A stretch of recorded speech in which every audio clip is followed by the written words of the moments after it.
Buenos días a todos. Les extendemos un caluroso abrazo y una gran felicitaciones a todos los que se nos unieron el día de hoy a esta webinar de ruta previa de CCJ Sinaloa 2025. Saludando a mis compañeros Jackie, Jorge y a unos más que están aquí, que son parte del equipo organizador de los que hemos trabajado y estamos trabajando por todos ustedes para generar este gran, valioso espacio de incidencia política en Sinaloa.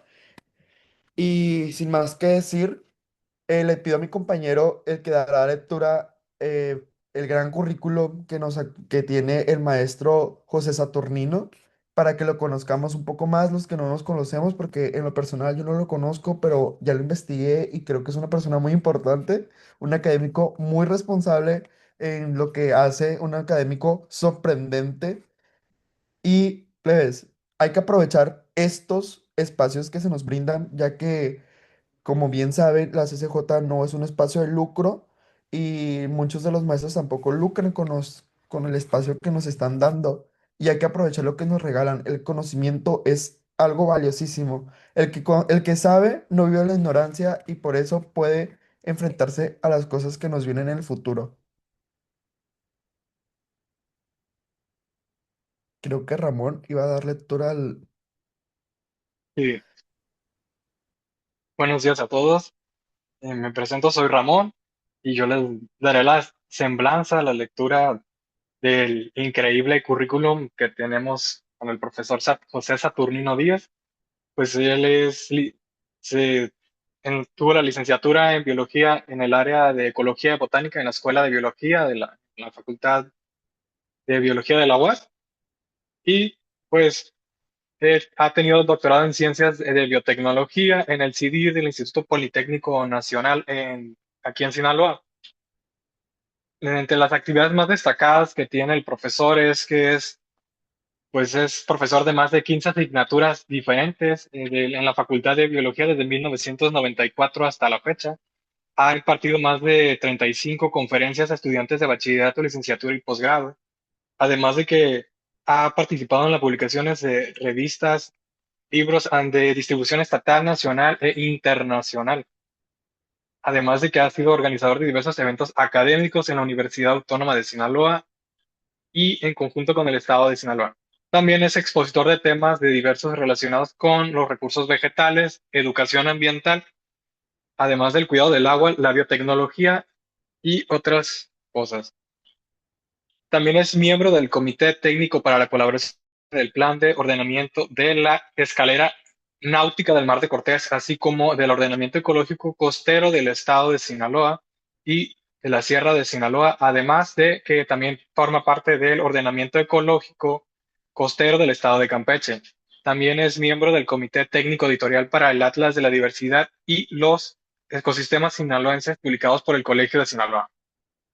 Ha estado en instancias de investigación en la Universidad Autónoma de Campeche, CIDI, Durango y en otras instancias en el Instituto Politécnico Nacional y la Nacional de Ciencias Biológicas del Instituto Politécnico. También es miembro del Sistema Sinaloense de Investigadores y Tecnología, categoría investigador honorífico. Wow. También es miembro de la Red de Divulgadores de Ciencias de Sinaloa. Becario de CONACYT en el programa de doctorado de Ciencias en Biotecnología. Además, es co-creador de la patente que es un aditivo de la de biotecnología antioxidante y además de los procesos que llevan para obtenerlo. Y también es conferencista magistral en el 11º Simposio Internacional sobre Flora Silvestre de Zonas Áridas y Semiáridas. Además de que es revisor de artículos científicos para 2 revistas nacionales y 17 internacionales. Además de que es miembro del núcleo académico de posgrado de Ciencias Biológicas de la Facultad de Biología de la Universidad Autónoma de Sinaloa. El currículum es muy bueno, está increíble y yo los dejo para que ellos empiecen a transmitir el conocimiento tan valioso que tienen. Ya por último, le agradecemos nuevamente al maestro Saturnino, al doctor, un gran currículum, excelente currículum. Espero yo algún día ser como él, no biólogo, pero sí, pero sí licenciado en Derecho. Y hay que aspirar todos, plebes, a tener un currículum así de enorme y de importante, ¿no? Becado por el CONACYT, tiene menciones honoríficas, o sea, es algo increíble, ¿no? Aquí mi amiga Dalia riéndose porque dice, yo quiero ser gay. Pero bueno, ya más a Saturnino le damos la palabra y muchísimas gracias por todo esto. Bueno, muchas gracias por la invitación. No sé si alguno de ustedes va a hacer la presentación de la ponencia o de la charla. Si no, le damos de aquí para adelante. Ustedes me dicen. Yo soy materia dispuesta gracias a la invitación que me hizo Isaac, uno de sus compañeros, y un excelente estudiante y con todas, digamos, con todo un futuro pleno para brillar en este asunto de la ciencia y la tecnología, ¿no? Muchas gracias por la invitación, en primera instancia.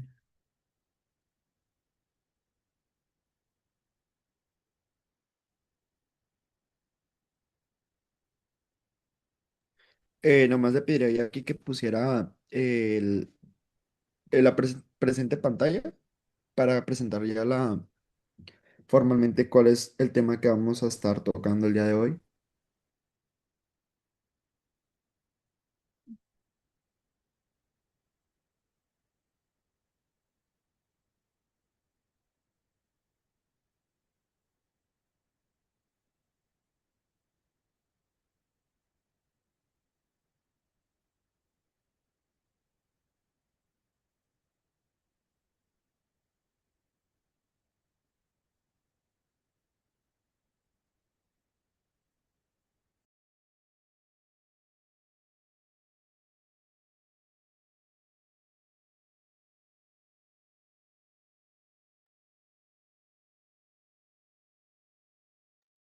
Maestro Saturnino va a ocupar PowerPoint Sí, o yo se los puedo pasar por aquí si ustedes lo consideran. Y si ah, sí, no, nos los entonces, podría hacer llegar porque no, Isaac no nos los mandó. Tenemos Igual, perdón Andrés, igual si gusta usted compartir pantalla, ya tiene los sí, permisos para hacerlo. perfecto. Entonces sí, lo puedo hacer desde aquí. Tengo sí, abierta la presentación, entonces, y ya después se las envío a ustedes si la quieren tener por ahí en un archivo, ¿no? ¿Sale? muchísimas Muchísimas gracias. gracias y nos Para serviría servirles, para ya saben. enviárselo aquí a los delegados que estén interesados en seguir nutriendo sus conocimientos. Gracias. Claro que sí, estamos a la orden.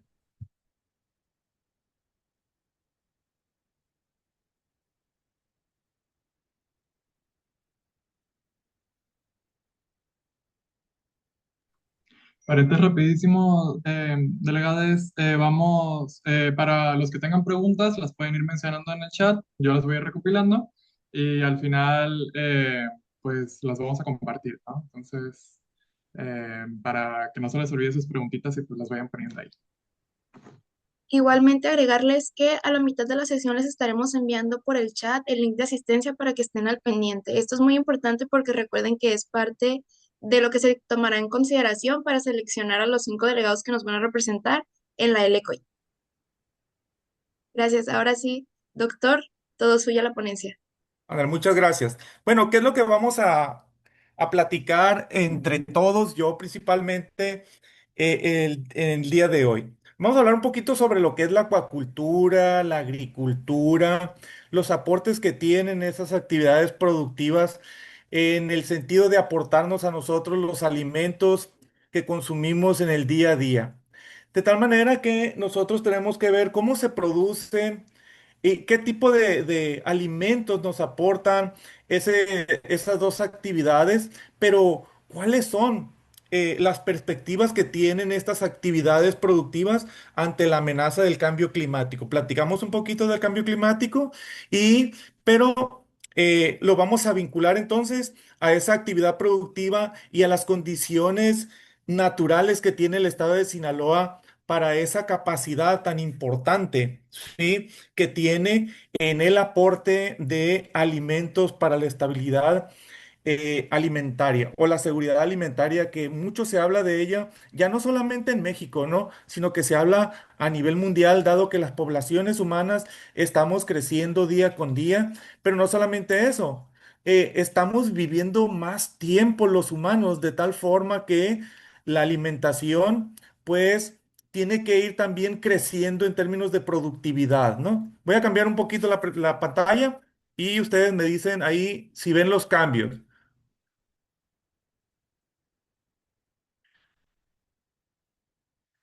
Empezamos con la primera. ¿Sí se ve? Ya para seguirle así nada más corriendo. ¿Vieron el cambio? Así es, maestro, así Sí, se sí. ve. Ok. Bueno, empezamos entonces con la acuacultura. Por la expresión, nosotros tenemos ahí un binomio agua y cultura, pero cultura se refiere a algo que se cultiva, ¿no?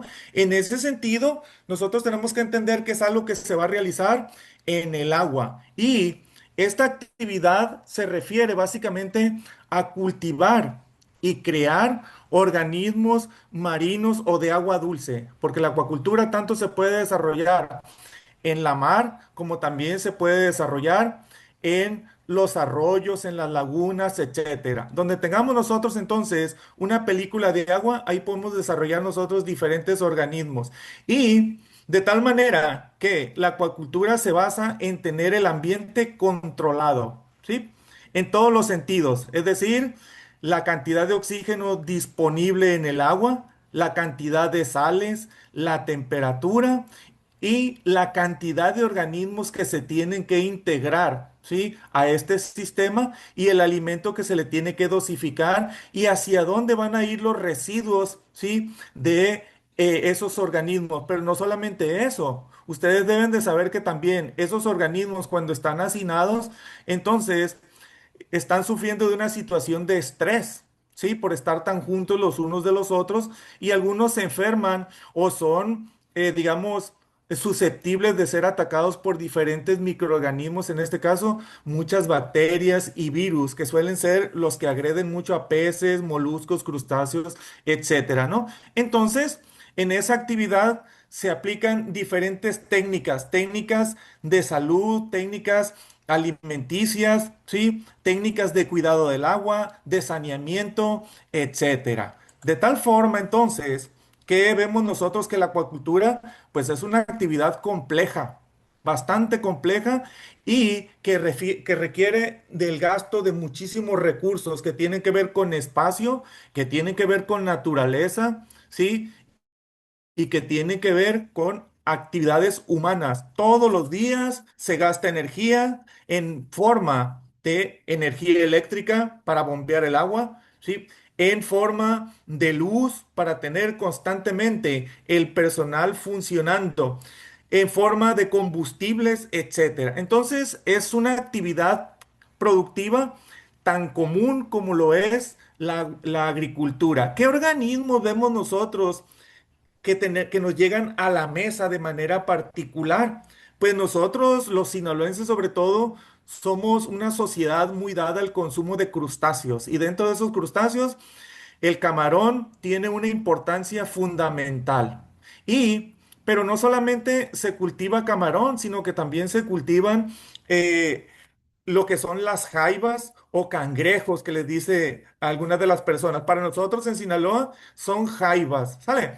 Pero también hay moluscos de concha, lo que nosotros le conocemos como bivalvos, los ostiones, las patas de mula, los callos de hacha, etcétera. Son objeto ya de cultivo en nuestro estado.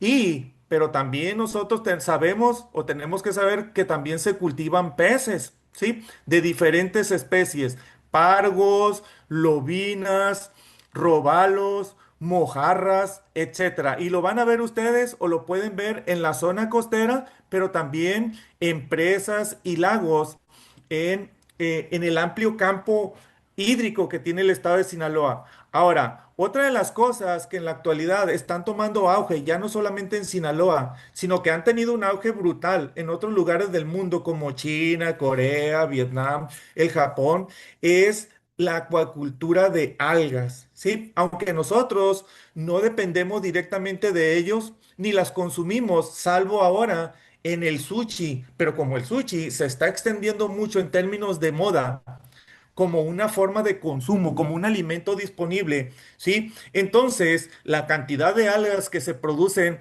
en el Japón, en Corea, etcétera, pues están siendo, digamos, insuficientes. Por eso, en sitios, en estados como el estado de Sinaloa, pues ya se pueden ver algunos cultivares de algas, ¿no? Entonces, por eso cuando ustedes pidan su sushi con alga, pues está relacionado fundamentalmente a la acuacultura en otros lugares del mundo, pero ya próximamente aquí en el estado de Sinaloa. Ahora, la acuacultura se puede desarrollar y se desarrolla de dos maneras. Posiblemente alguno de ustedes ha escuchado la expresión agricultura extensiva, ganadería extensiva o intensiva. ¿Qué tiene que ver esto? Tiene que ver con el tamaño del espacio, ¿sí? Del sitio, de la tecnología inherente para la producción de ese tipo de productos, le vamos a decir nosotros. A los biólogos no les gusta que les digan productos. A los biólogos les gusta que digan peces, crustáceos, moluscos, sí, algas. Pero nosotros sabemos que se van a destinar al consumo y como tienen ese destino, son productos del agua. Entonces, la acuacultura intensiva, ¿qué es lo que tiene de relevante? Que tiene mucha tecnología implícita, que tiene mucho control, ¿sí?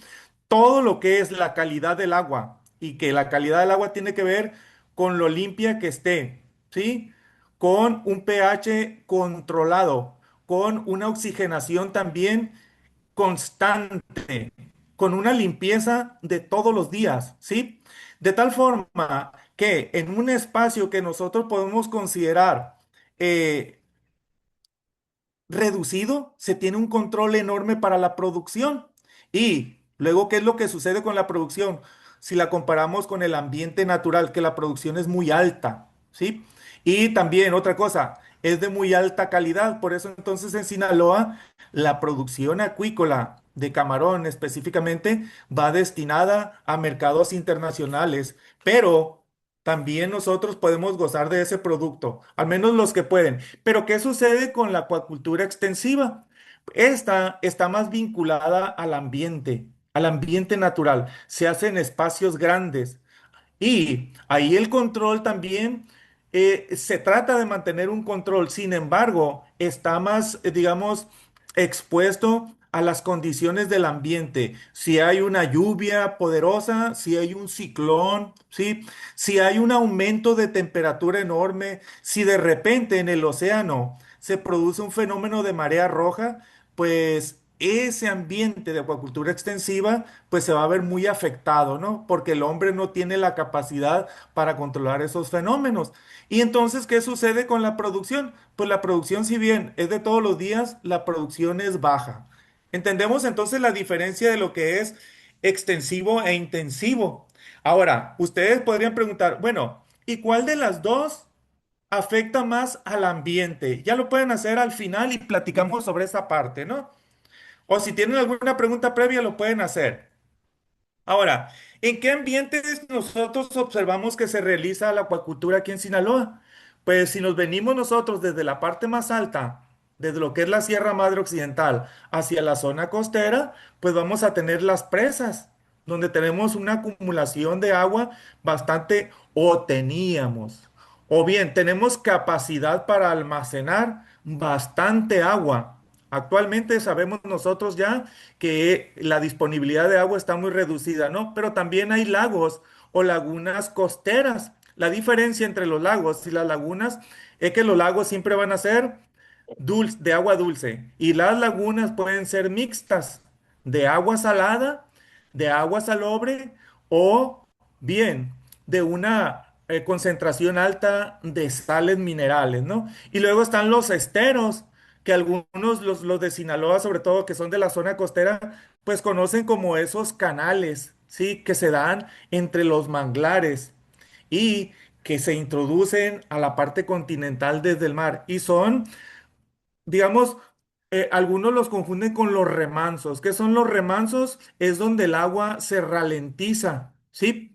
Y entonces se ralentiza, toma condiciones de temperatura, de salinidad bien adecuadas para el cultivo de peces, sobre todo lo que conocemos nosotros como la mojarra tilapia, por ejemplo, ¿sí? Empresas, remansos, es donde vamos a tener nosotros ese tipo de pez que posiblemente algunos de ustedes no los conozcan, pero los han consumido cuando han comprado pescado en el supermercado, en el mercado, etcétera. La mayor parte de ese tipo de peces van a los mercados locales, ¿no?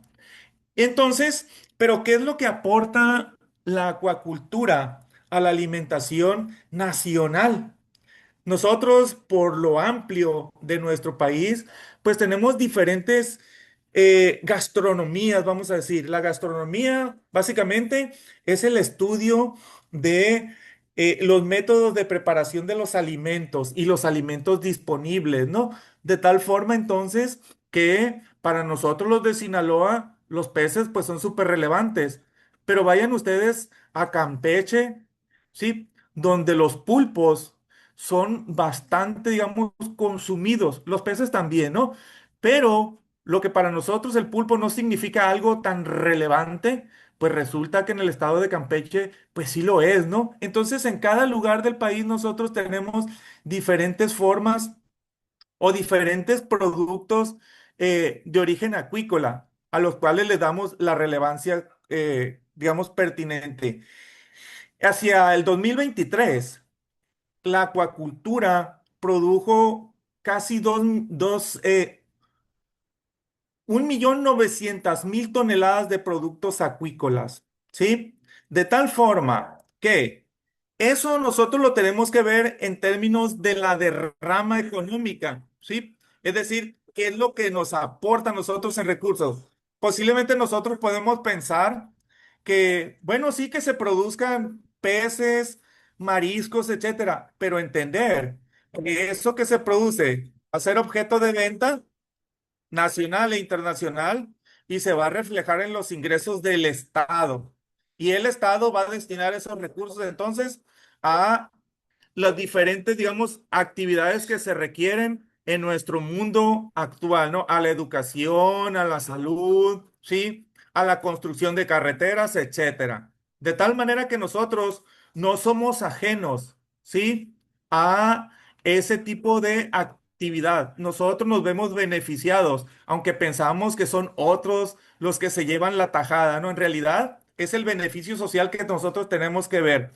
En ese tenor, entonces, tenemos nosotros que en Sinaloa es el principal productor de camarón a nivel nacional y uno de los principales productores a nivel mundial, ¿sí? 115.132 toneladas de camarón se produjeron por la acuacultura. A eso, si le suman ustedes lo que se capturó en el medio marino, pues entonces tenemos nosotros alrededor de 200.000 toneladas. ¿Sí? Y nada más por esa actividad acuícola ingresaron casi 9.300 millones de pesos. ¿Sí? Y eso entonces nosotros lo vemos reflejado en términos de recursos. Posiblemente un ecólogo nos va a decir, sí, pero lo que se destruyó para tener esa actividad productiva, ¿no? Son, digamos, dependiendo los puntos de vista y la formación de cada quien. Ahora brincamos a la agricultura. ¿Qué onda con la agricultura? Pues nosotros en México tenemos entidades, tenemos regiones bien productivas de diferentes frutas, de diferentes hortalizas, cereales, oleaginosas, etcétera, ¿no? De tal manera que nosotros tenemos que entender que la agricultura se dedica o se refiere a cultivar la tierra. ¿Para qué? Pues para producir satisfactores. En este caso, nosotros principalmente producimos satisfactores en forma de alimento. En otros lugares del mundo también se pueden producir satisfactores en forma de bebidas o destinados para bebidas, en otros destinados para la producción de fibras, destinados para la producción de tintas, etcétera, etcétera. Pero todo viene de lo que es la actividad agrícola. Inclusive ya hay en otros lugares del mundo agricultura dedicada exclusivamente a producir plantas, ¿sí? Cuyos metabolitos van destinados a la producción de medicamentos. O bien también, ahora de esos suplementos que nosotros consumimos de manera considerable en algunas golosinas o en jugos, galletas, panecillos, lo que ustedes les dicen antioxidantes, ¿sí? Entonces en la actualidad están cobrando un auge enorme porque se están produciendo otro tipo de plantas que antaño, pues, como no se conocían sus cualidades, ¿sí? pues no tenían por qué producirse, ¿no? ¿Por qué buscar producirlas en grandes cantidades y no extraerlas de la naturaleza? Pero como el mercado exigió, ¿sí? Más y más y más producción de ese tipo de sustancias, pues ahora ya las tenemos nosotros en la agricultura tradicional. Ahora, también tenemos nosotros agricultura intensiva y extensiva. Cuando nosotros veamos a una persona allá arriba en el campo o con su parcelita pequeña, sí, cerca de su casa, nosotros tenemos que entender que, pues, él está en un ambiente natural, el espacio es bien amplio, su actividad impacta aparentemente poco, ¿sí? En el ambiente, pero cuando la realizan muchos, pues entonces ahí sí la cosa cambia, ¿no? De tal manera que los insumos que se emplean para esa actividad productiva, pues también son reducidos. Cuando hablamos de insumos, nosotros hablamos de fertilizantes, de herbicidas, nematicidas, fungicidas y todo ese tipo de cosas, sistemas de riego, etcétera, que se requieren para que nosotros tengamos entonces en nuestra mesa, sí, maíz, trigo, frutas distintas, etcétera, sí. Entonces, ¿qué sucede con la actividad o la agricultura intensiva? Esa es la que vemos nosotros bien tecnificada. Los que son de Sinaloa, que vienen de comunidades distintas a Mazatlán y a Culiacán, se dan cuenta de que cuando circulan por la carretera costera, desde lo que es Elota hasta Ahome, la ciudad de Los Mochis, pues tienen una actividad agrícola, pero súper poderosa. Y ven entonces muchos aparatos, muchas camionetas, ¿sí? Mucha gente que está trabajando en las cosechas, muchos sistemas de riego complejos, ¿sí? Y ven un sistema también de canales, de drenes, etcétera, disponibles para que esa actividad se pueda realizar, ¿sí? Y pero no solamente que se realice, sino que sea bien productiva, ¿sale? Porque si no lo es, entonces el mercado se puede colapsar. ¿Por qué razón? Porque nosotros necesitamos día con día, pues, tener todos esos satisfactores. Aquí, por ejemplo, en la imagen pueden ver ustedes montonales de cosas que conocen y otras que no conocen. Pero baste señalar que Sinaloa, por ejemplo, es el principal productor de maíz en México. Es el number one y el number one en producción de crustáceos. Pero no solamente eso, también es uno de los estados de mayor producción, por ejemplo, de mango y de hortalizas diferentes. Entonces tenemos nosotros un estado bien productivo en términos de cereales, oleaginosas, hortalizas, frutales, etcétera. Y nos damos cuenta que también la actividad tiene un impacto cultural bien importante porque cuando vamos a las zonas rurales, todo mundo tiene al menos por ahí un guayabo, un árbol de mango, de ciruela, y si vamos a las partes más altas, pues duraznos, manzanos, etcétera, ¿no? Y que también muchos de nosotros tenemos familia o somos de familia que se dedica a la agricultura. Ahora, ¿cuánto impacta esa agricultura en tenernos a nosotros disponibles alimentos? Esa agricultura entonces, tanto la actividad agrícola, pecuaria y pesquera, para que se den ustedes una idea, se juntan los tres aquí, ¿sí? Hacia el 2022 se produjeron 299,5 millones de toneladas de alimentos, ¿sí?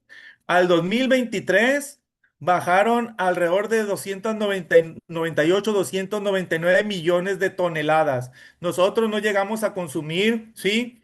A veces no consumimos 1 kilo de camarón al año, si acaso algún cóctel.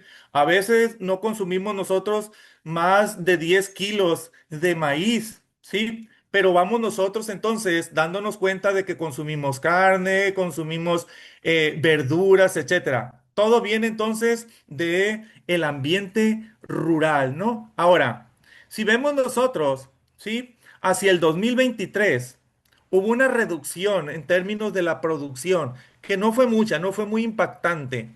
299 millones de toneladas de alimentos que aportan casi 921,000 millones de pesos.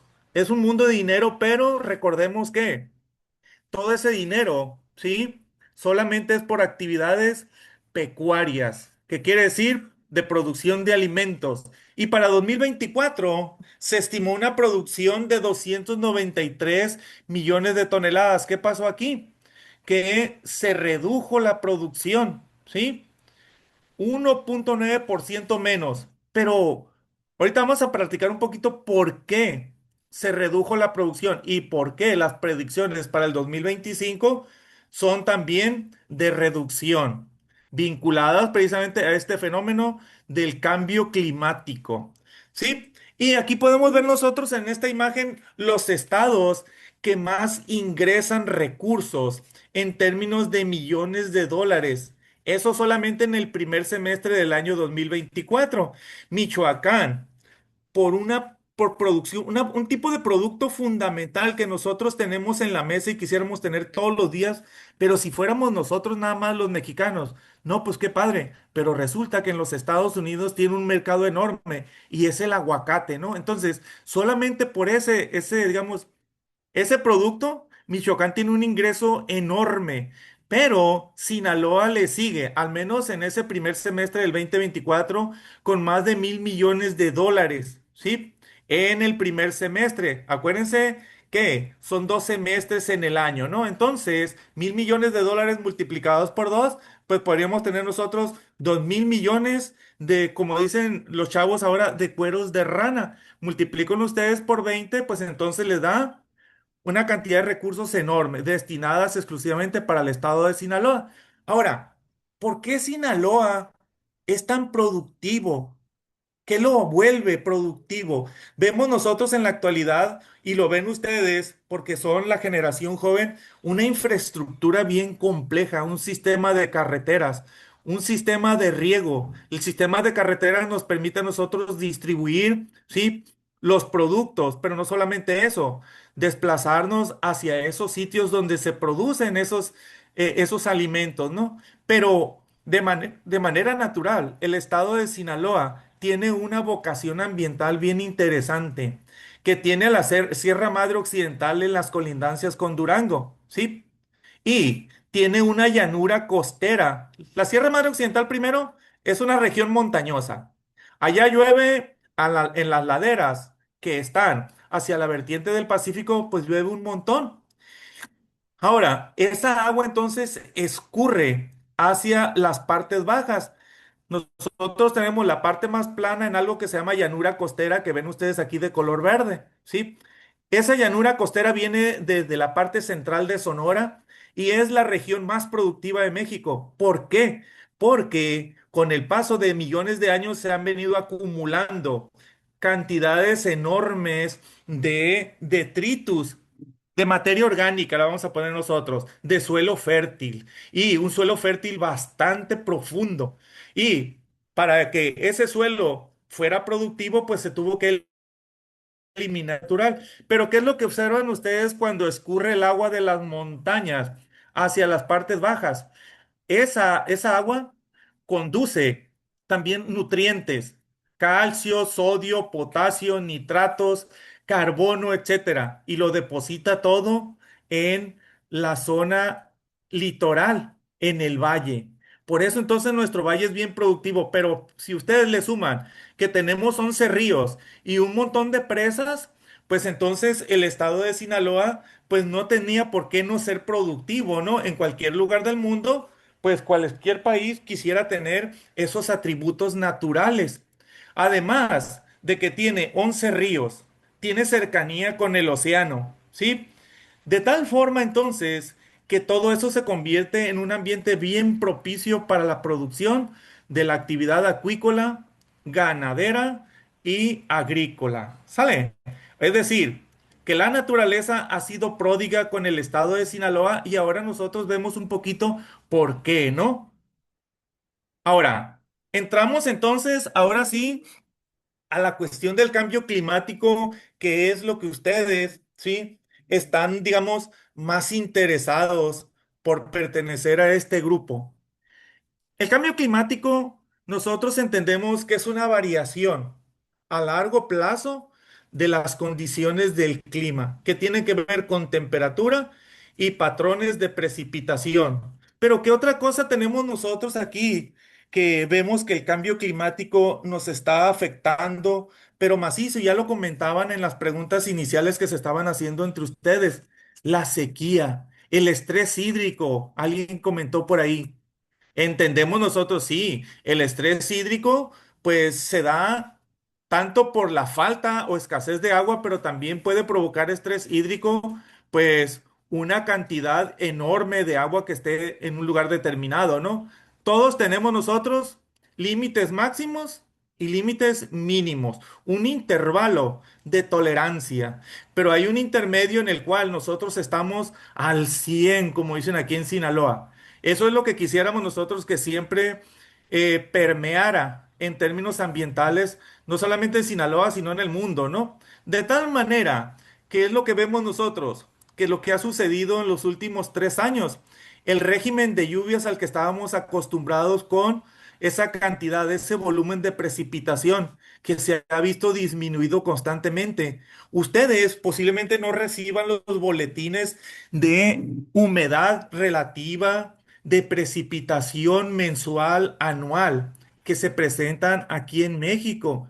Pero es una cosa triste ver que, por ejemplo, cuando se analizan los boletines de años anteriores, había precipitación mínima en los meses de diciembre, enero, algo que se llamaba equipatas.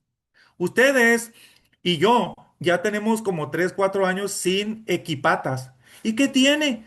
Pues resulta que si no tenemos nosotros esa humedad, la vegetación natural se vuelve más susceptible a que se le caiga el follaje mucho más rápido, a que ese follaje se seque más rápido. Y ese follaje está disponible ¿para qué? Para que en un ambiente más seco se pueda prender fuego. ¿Quién de ustedes está informado de que hay dos incendios forestales gigantescos actualmente aquí en Sinaloa, en el municipio de Concordia y el municipio de Badiraguato? ¿Pero por qué? Porque eso ya lo habíamos previsto nosotros los ecólogos, de que ante una situación de cambio climático, la disminución de humedad iba a llevar a esa situación, ¿no? Ahora, vemos nosotros también que esa disminución de humedad, de precipitaciones, tiene que ver con la distribución de los vientos. Pero aunque ustedes no lo crean, la distribución de los vientos y la humedad concentrada tiene que ver con el bosque. El bosque concentra humedad y funciona a la manera de un imán. Jala a las nubes para que se precipiten en un lugar determinado. Adelante, Paulina, perdón, hija, no había visto tu mano. Hola, ¿qué tal? Buenos días. Buenos días, Sí, pues yo hija. soy Paulina Otañez, soy periodista de Noroeste Sí, y en realidad pues sí es muy lamentable la situación que está pasando con los incendios forestales, ¿no? Estábamos hablando pues ayer en el programa de cómo son 10 los incendios que tenía la CONAFOR hasta el jueves que había en Sinaloa y de ellos pues ahí mencionan que son 4. Y también decían por ahí en el Frente Común de Colectivos Feministas Mazatlecas, estaban denunciando que estos incendios en Concordia eran incendios provocados. Entonces, pues sí, se está poniendo muy feo, ¿no? Y más teniendo en cuenta pues esto de que en las presas ya había ese almacenamiento del 6,4%, hablando de 11, ¿no? Porque la presa de Santa María de Picachos, la Comisión Nacional por alguna razón la toma como aparte, no las contabiliza en el mismo sentido. Y pues sí, todo eso va ahí, pues relacionado, va generando estas condiciones que actualmente tenemos. sí. Y entonces, que las vemos nosotros así de manera paulatina, leves. Imaginémonos nosotros si fuéramos organismos, animalitos del bosque, en una reducción tan drástica de humedad disponible, pues no hay cuerpos de agua para que ellos vayan a beber. ¿Qué es lo que hacen aquellos que habitan cerca en los bosques que están alrededor de las colonias populares de Culiacán y que ustedes lo han visto, por ejemplo, con los osos que bajan allá en Monterrey a buscar alimento, a buscar agua? Pues tienen que emigrar también ellos a buscar esos satisfactores, ¿no? Vemos también que eso afecta a a la fauna, pero principalmente y de manera directa a la flora, porque la flora pues no se puede desplazar, ¿no? Entonces, vemos nosotros lo más común, la distribución de los vientos que tiene que ver con la disponibilidad de agua y ven fenómenos ustedes vinculados que son la niña y el niño, ¿sí? ¿Qué es lo que sucede con ellos?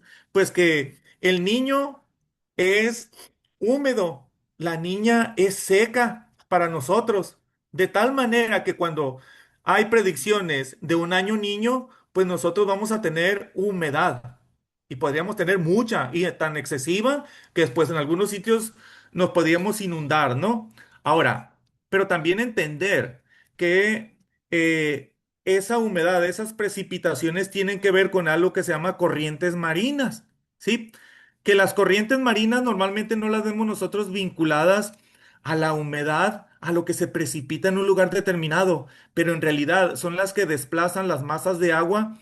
Sí, y provocan las variaciones de temperatura. De tal manera que, por ejemplo, una corriente marina que parta del Golfo de México es una corriente cálida. Imagínense que se desplaza porque tiene esa capacidad de llegar hasta allá, hasta el Mar del Norte. ¿Qué características tiene el Mar del Norte? Pues es frío, ¿sí? Pero entonces esa corriente marina da la vuelta, ¿sí? Y esa corriente entonces, si va cálida, se mezcla con el agua fría del Mar del Norte y da un giro. Allá, como por ejemplo, imagínense ustedes Dinamarca, Inglaterra, ¿sí? Da el giro, entonces regresa hacia lo que es la región ecuatorial, ¿sí? Vamos a decir otra vez, hacia las costas del Golfo de México, pero ya regresa el agua fría o templada. Entonces eso está provocando las variaciones de temperatura a las cuales nosotros les llamamos estaciones del año, ¿no? De tal manera que esas corrientes marinas también se están viendo afectadas por una cuestión que se llama densidad. Hay sitios en los cuales la densidad del agua se está volviendo mayor. El agua se pone pesada. Aumenta la densidad, ¿por qué? Porque aumenta la temperatura, pero también porque aumenta la salinidad. De tal manera que el agua pesada se desplaza más lentamente que el agua cálida, ¿sí? Y no se evapora, pues porque está fría o está templada. ¿Cuál es el agua que queremos nosotros que se caliente? Pues el agua de nuestra región, ¿para qué? Para que se evapore. Y si se evapora, va a formar entonces las nubes que van a ser desplazadas por el viento. Estos pequeños detalles, la mayoría de la gente los desconoce y piensa que el cambio climático, sí, pues es provocado de manera brutal. Cambios brutales, no, son graduales, poco a poquito. Un aumento de temperatura de 1 grado es una cosa brutal. Nosotros estamos sufriendo cambios de temperatura, ¿sí? De 1/4 de grado o menos. Pero esto se va presentando año con año. Y llega el momento en que llegamos a 1 grado en términos de 5, 10 años y eso ya no va a cambiar. Al contrario, se va a ir acentuando. Y eso entonces nos va a provocar problemas mucho más serios. ¿Qué es lo que provoca el agua caliente también? Cuando choca el agua caliente y quisiéramos que se produjera actualmente.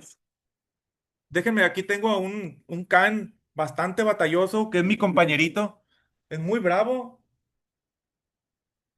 Vamos pues.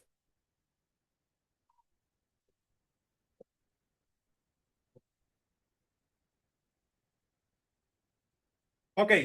Que no sé si ustedes también consulten los boletines del doctor Luna.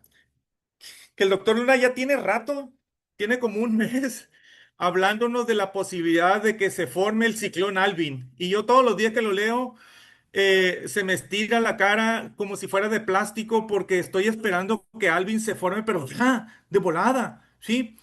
Y él está de manera tranquila y pausada diciéndonos, se está aumentando la temperatura en el sur del país por la costa del Pacífico frente a Centroamérica, ¿sí? Chiapas, etcétera.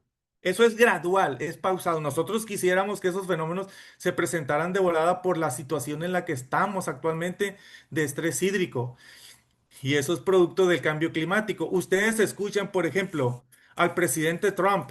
El presidente Trump no cree, ¿sí? En el cambio climático. No tiene, es más, hasta eliminó recursos que estaban destinados a algo que ahorita nosotros mencionamos cuando recién empezamos, la gobernanza climática.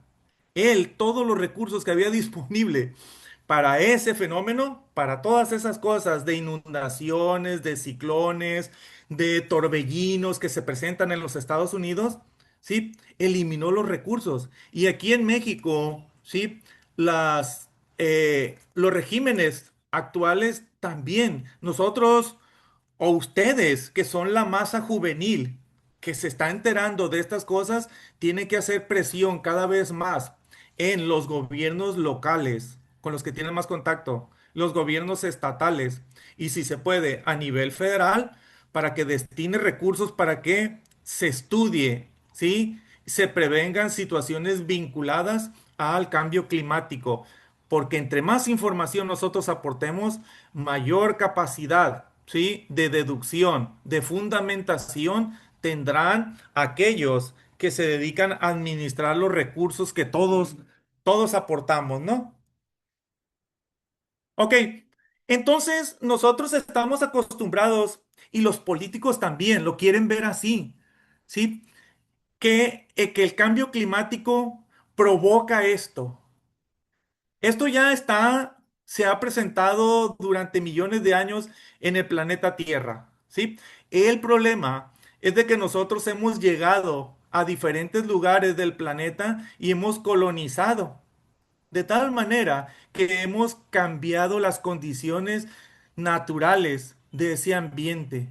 Hemos deforestado, ¿sí? Hemos retenido el agua que antes se escurría por los ríos, por los arroyos hacia el mar y hacía lo que se conoce los ciclos biogeoquímicos. Es decir, que el agua de los ríos, de los arroyos que llegaba al mar, ¿qué era lo que desfogaba? Nosotros pensamos, no, pues agua, no. Dentro de esa agua van un montón de sustancias químicas.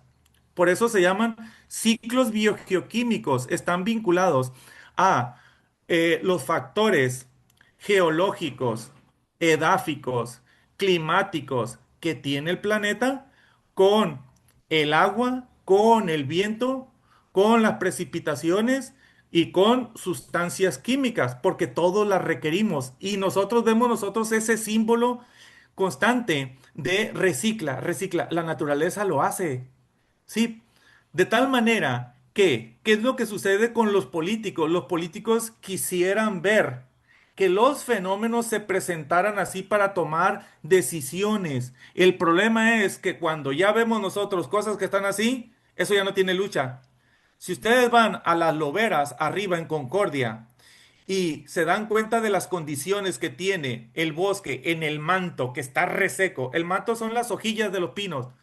¿Y qué es lo que tienen de característica las hojillas de los pinos y los encinos? En el caso de los pinos tienen resinas, tienen algo que nosotros en los ranchos le decíamos ocote, que con ese nos alumbrábamos. Era un palo que le prendíamos fuego, chirriaba el palo, pero era como una lámpara, ¿no?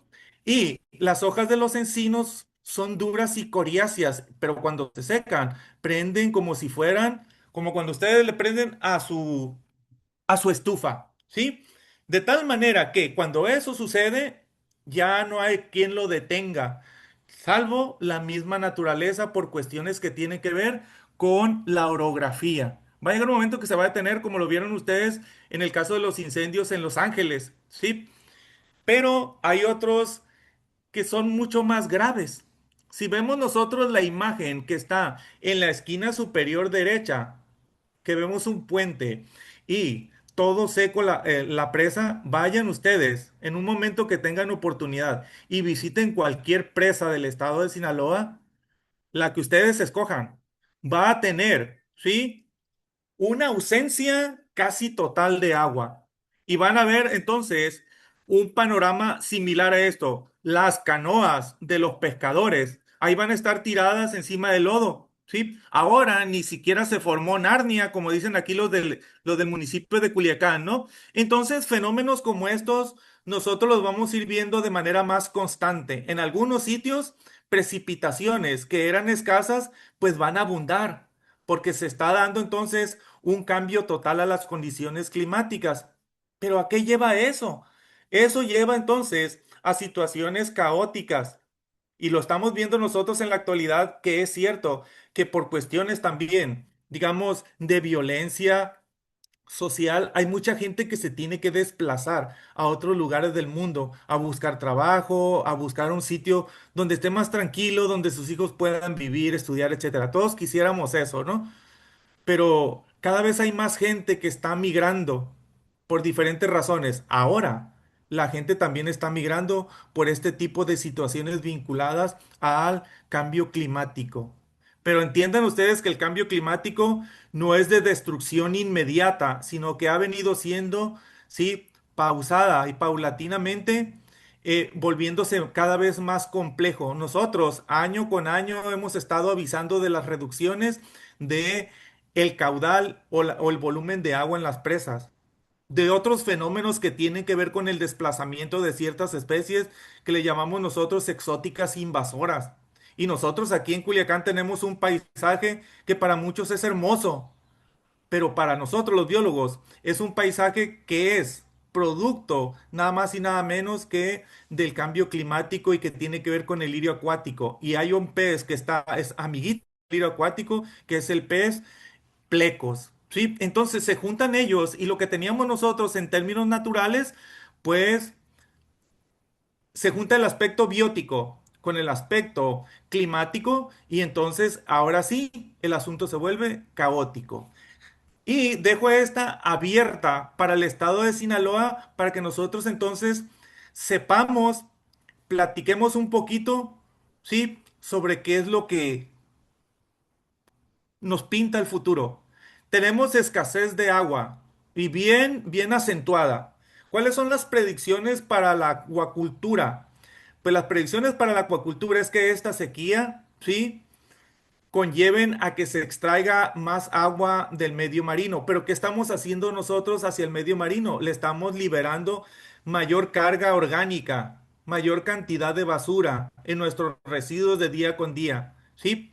Cuando hay menor disponibilidad de agua, ¿qué sucede con esos residuos? Esos residuos se concentran y forman un ambiente eutrofizado que es bien óptimo para que los microorganismos se reproduzcan, de tal forma que la acuacultura puede sufrir de una situación de plagas, ¿sí? De organismos, digamos, microbianos y virales que afecten la producción acuícola. Eso se está previendo, ¿no? Porque también hay otra cosa. Los productores acuícolas son enemigos mortales de los manglares. No los quieren tener cerquita ni quieren tener la vegetación halófila. Pero son los amiguitos de la zona costera que tienen que estar ahí. Son los amigos de los camarones, de los moluscos, de los peces. Es donde ellos se crían, ¿sí? Y deberían de tener entonces al menos un apoyo en ese sentido de más o menos mantener un ambiente cercano al natural. No se pide que sea igualito, ¿no? Pero sí que sea cercano para que los organismos estén en intercambio constante. Ahora nos brincamos nosotros hacia la acuacultura, o perdón, hacia la agricultura. ¿Qué es lo que vemos nosotros?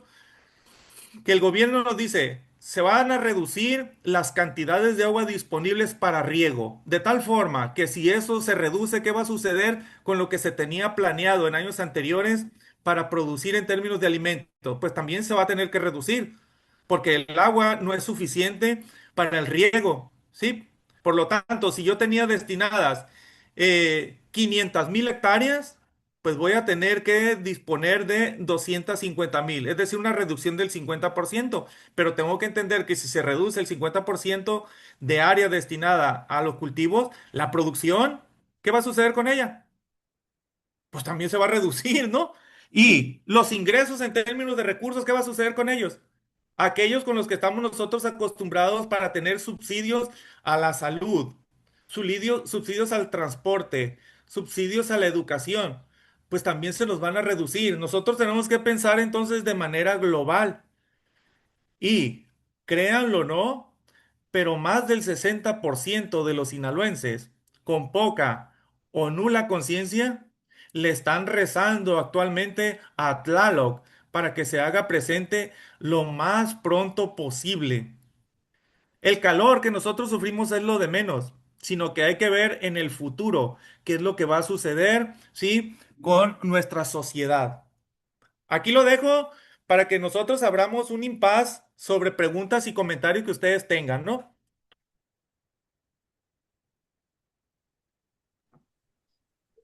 Perfecto, muchísimas gracias, profesor Saturnino. La verdad es que estuvo buenísima la presentación sobre un tema tan importante y tan central y neurálgico para Sinaloa como es la producción primaria. Eh, y pues la verdad, eh, muchísimas gracias.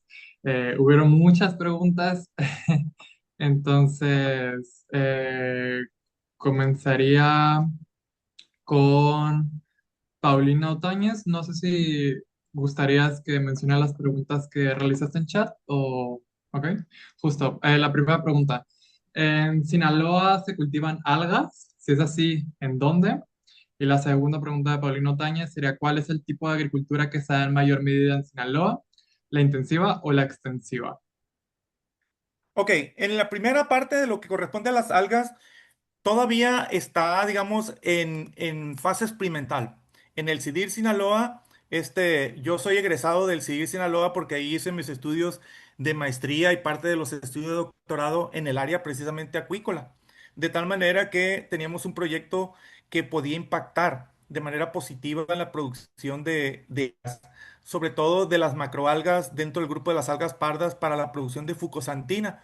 De tal manera que ya teníamos nosotros ubicados algunos sitios en los cuales las condiciones del agua eran bien propicias para producir el alga llamada fucus. Nada más que, ¿por qué no detonamos nosotros ese proyecto? No lo detonamos porque había un problema bien serio. Existe ese problema bien serio en el Caribe que tiene que ver con una macroalga que es el sargazo, si es que ustedes se han informado. Lo que sucede en Cancún, pero ya no sucede solamente en Cancún, sino que sucede en otras playas de Yucatán, en la Florida y en las islas del Caribe. Entonces, detuvimos nosotros ese proyecto. Yo ya, ya hace tiempo que salí del CIDIR, entonces no sé si le han dado todavía para adelante, ¿no? Pero detuvimos en aquel momento ese proyecto porque teníamos que hacer un estudio, ¿sí? De lo que es el crecimiento en términos de si la especie se iba a comportar como una especie con crecimiento exponencial o logístico, que los que estudian poblaciones entienden perfectamente eso, de que cuando tienes tú una especie con crecimiento exponencial, posiblemente no vas a detener su crecimiento. Y no su crecimiento en términos de individuo por volumen, no, sino de cantidad de individuos. Entonces, pero las condiciones estaban dadas y yo ya no me enteré de eso, pero también había otro proyecto acá por las Aguamitas en el municipio de Nabolato, ¿no? ¿Y cuál era la segunda, perdón? Claro, la segunda pregunta es, ¿cuál es el tipo de agricultura que se da en mayor medida en Sinaloa, la intensiva o la extensiva? Aquí es la agricultura tecnificada, es intensiva. Es decir, nosotros tenemos espacios bien grandes, pero también bien tecnificados, con alta, alto volumen de insumos que se aplican, ¿sí? La cantidad enorme de infraestructura que está disponible para la agricultura intensiva en Sinaloa es una de las más importantes del mundo. Y la extensiva la vemos nosotros en el medio rural.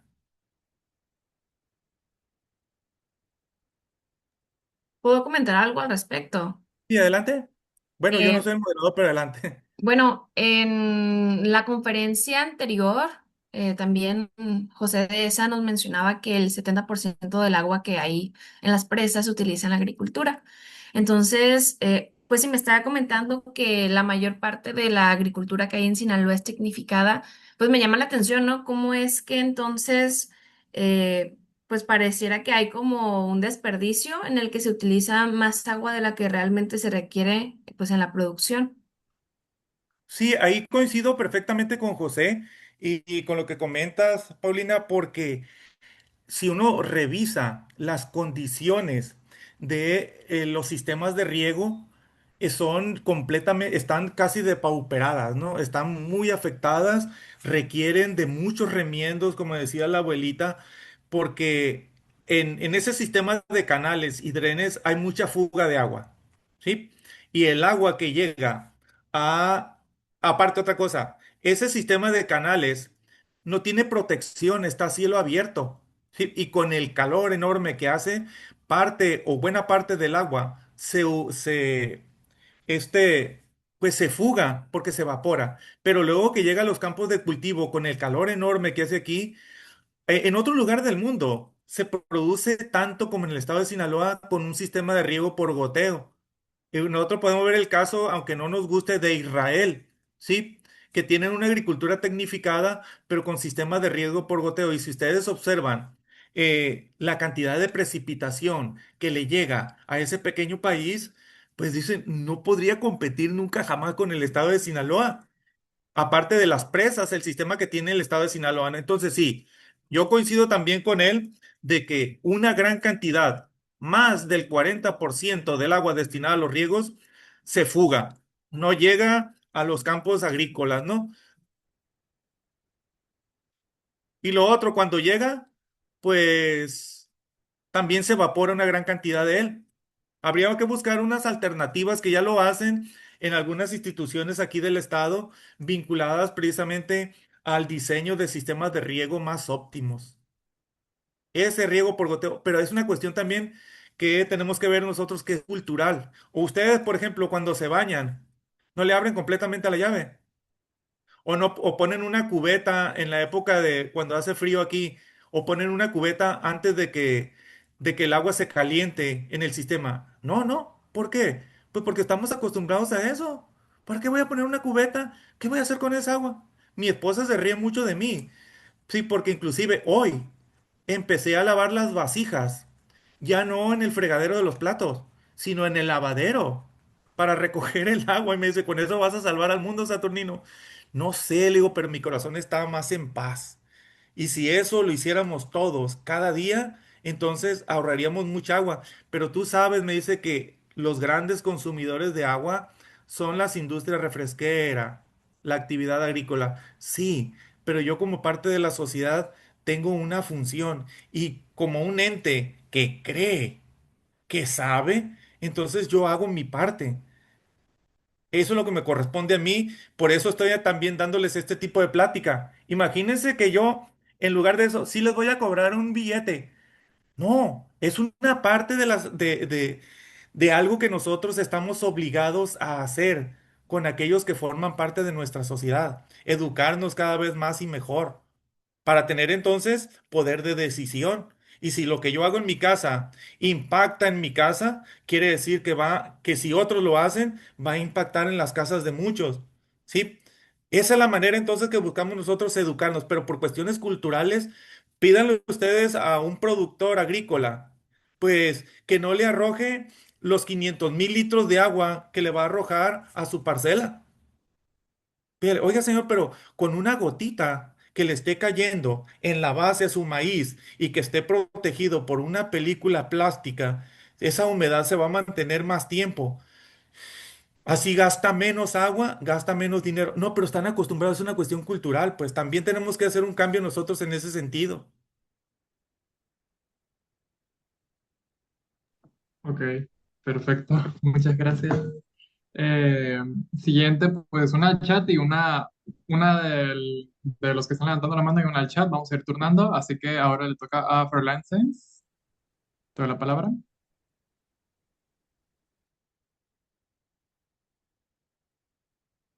Prende el micro, Frola. Ahí está. Está. Es que no había entendido mi nombre, perdón.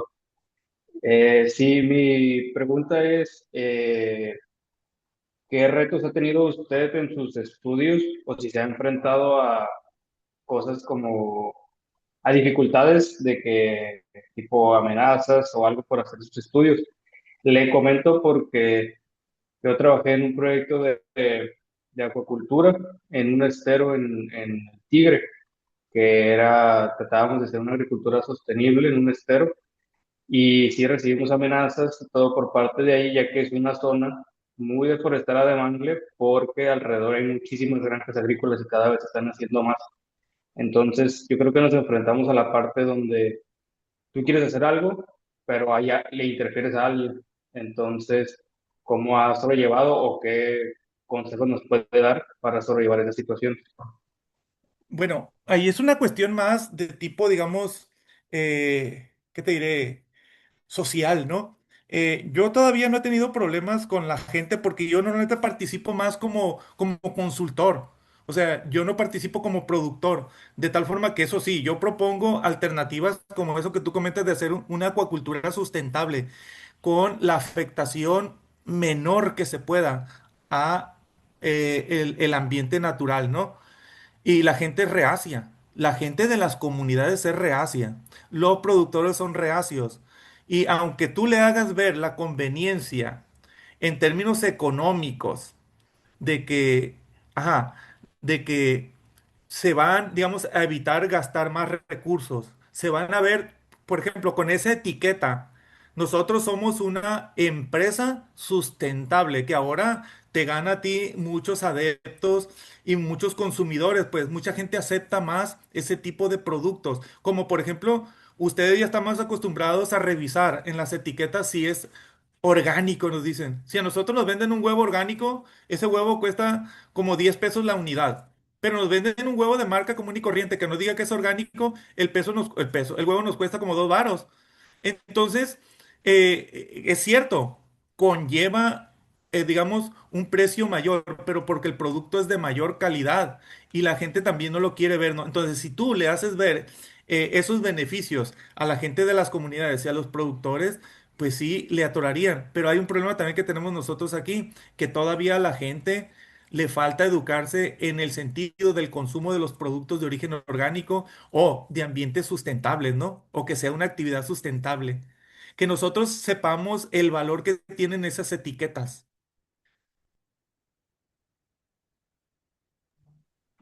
Ok, Muchas perfecto. gracias. Muchas gracias. Ahora toca una pregunta del chat y me gustaría aclarar nomás por cuestiones de tiempo. Vamos a atender las preguntas de 3 personitas más. Entonces, las más preguntas se las vamos a compartir al profesor Saturnino para que, pues, cuando tenga disponibilidad, pues nos pueda ayudar con las preguntas restantes. Por el momento, las preguntas de Gema. ¿Qué papel están jugando los biofertilizantes o bioestimulantes en la reducción del uso de fertilizantes sintéticos y qué limitantes técnicas han encontrado? Y la segunda pregunta es, ¿cuál es su opinión sobre la diversificación de estrategias frente al cambio climático más allá de la ingeniería genética? Por ejemplo, la conservación de variedades criollas, policultivos o restauración de suelos. Bueno, en cuestión de los biofertilizantes, todavía nosotros aunque tenemos una tradición de ancestría sobre la agricultura que antaño pues tenía a su disposición ese tipo de fertilizantes de origen animal, ¿no? Lo que son los nitratos, productos de la orina, los sulfatos, que productos de las excrescencias mismas de los animales que nosotros todavía, pues si alguien llega, por ejemplo, a comentar a decir que él está utilizando ese tipo de fertilizantes que son supernaturales, es lo más biológico que pueda haber después de lo que vienen siendo el uso de microorganismos, ¿no? Que produzcan, digamos, nitritos, nitratos, etcétera, para el medio agrícola.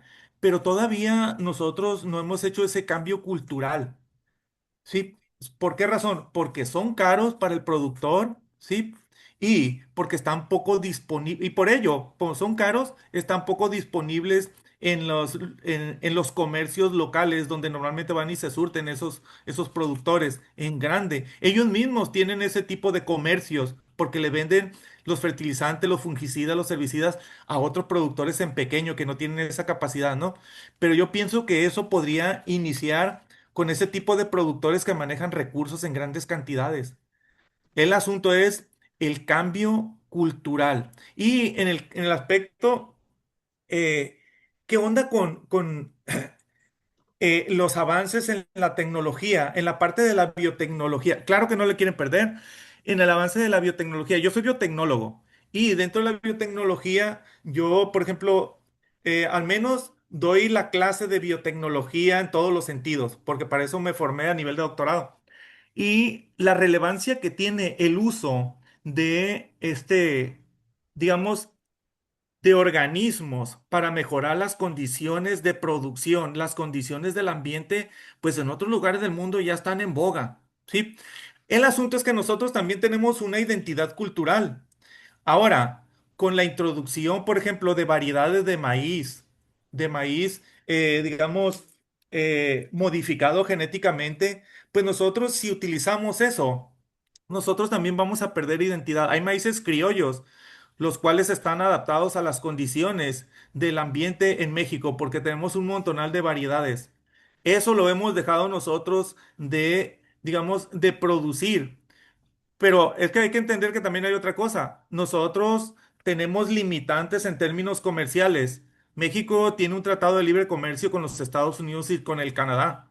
Y entonces México está obligado, por razones de ese tratado, a comprar, ¿sí? Maíz transgénico y parte de ese maíz que sea también cultivado en nuestro país. Entonces, esas variedades que son mucho más amigables con el entorno natural, porque son amiguitas no solamente de otras especies naturales, sino que son amiguitas de las calabazas, del frijol, de ese hongo huitlacoche, etcétera. Entonces, nosotros deberíamos de potencialmente tenemos la capacidad, pero legalmente nosotros también estamos amarrados por ese tipo de tratados comerciales, ¿no? No podemos aventarnos como el borras porque entonces nuestro país sería objeto de limitantes económicas por presiones de los Estados Unidos y del Canadá.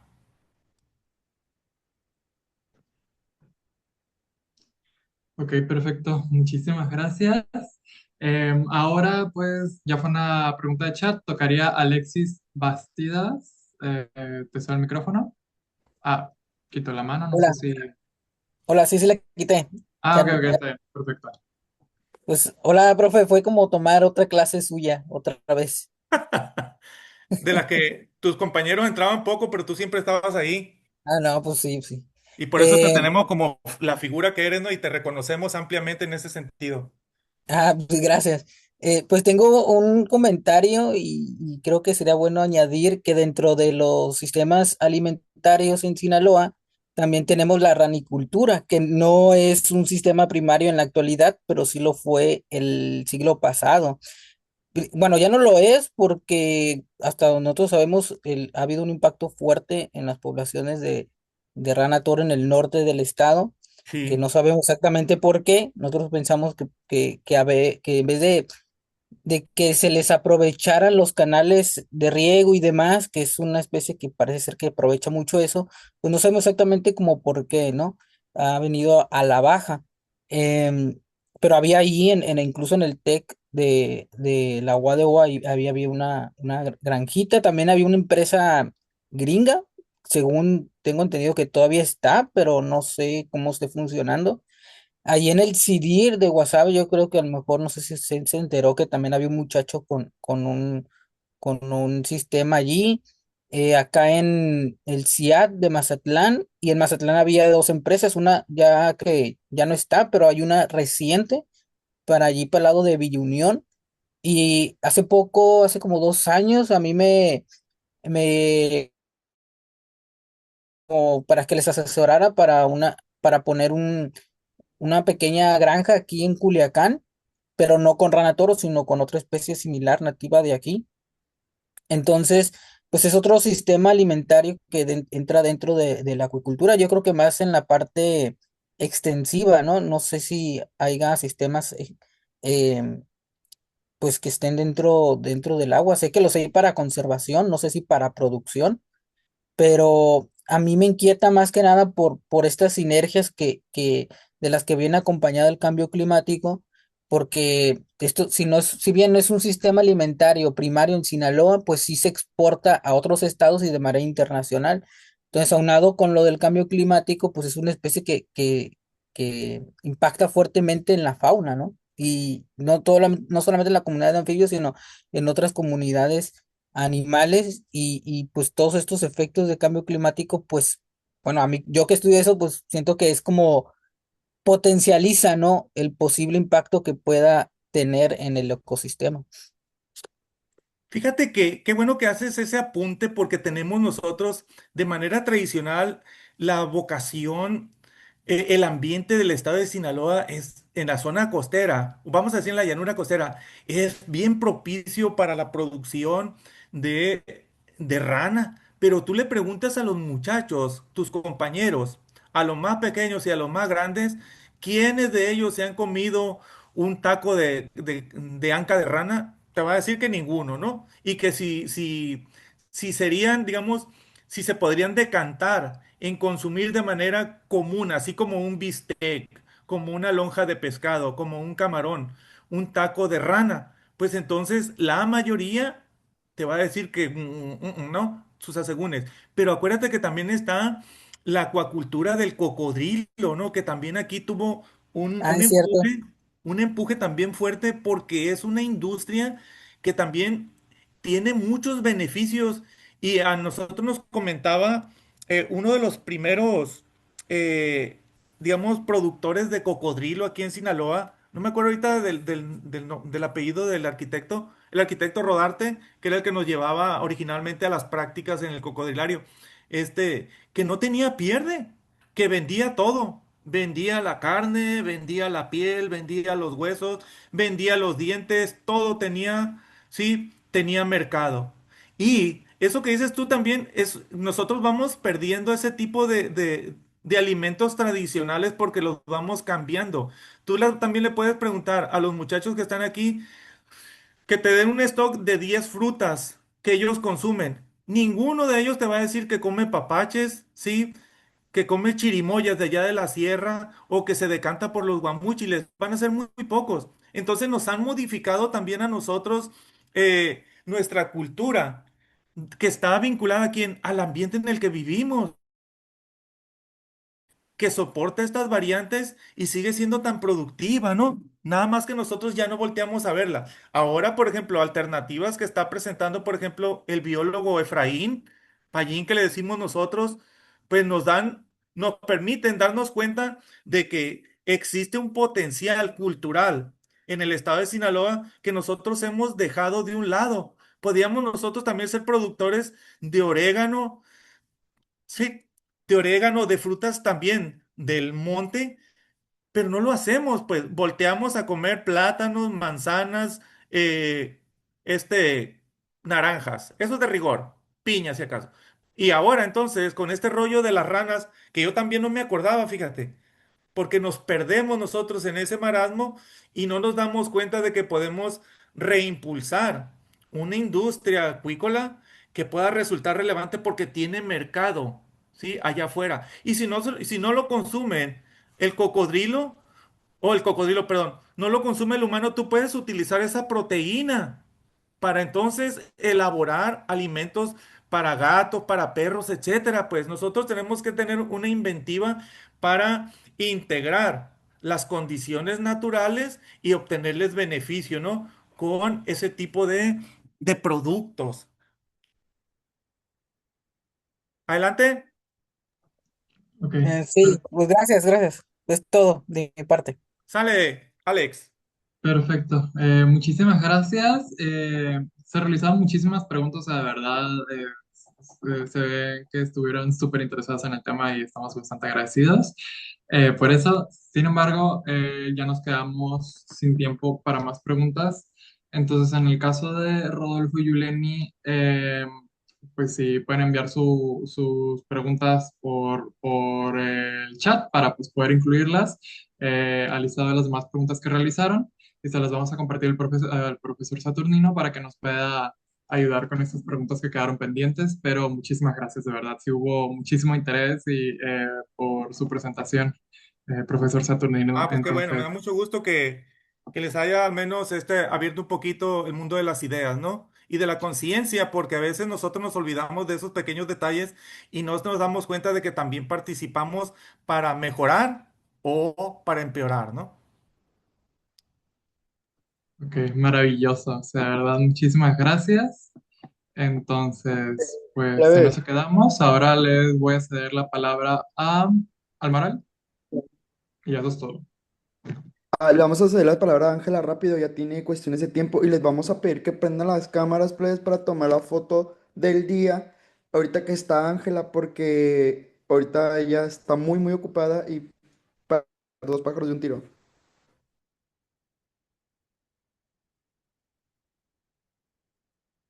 Ángela, te toca. Oigan, hola. Primero me gustaría saber si me están escuchando bien. Si no me salgo, Sí, sí Sí, se porque escucha. están hablando con el micrófono y todo. ¿Sí? ¿Seguros? Ok. Bueno, pues ya me conocen aquí, yo soy Ángela y soy coordinadora general de la CCJ Sinaloa. En este momento estoy de que en Yucatán. Creo que algunas...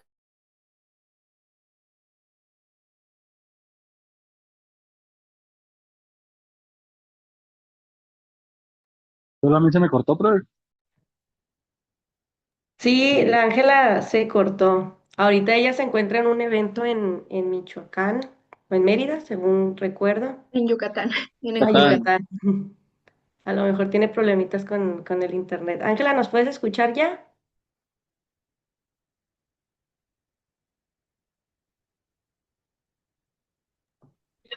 la pulga más aventurera.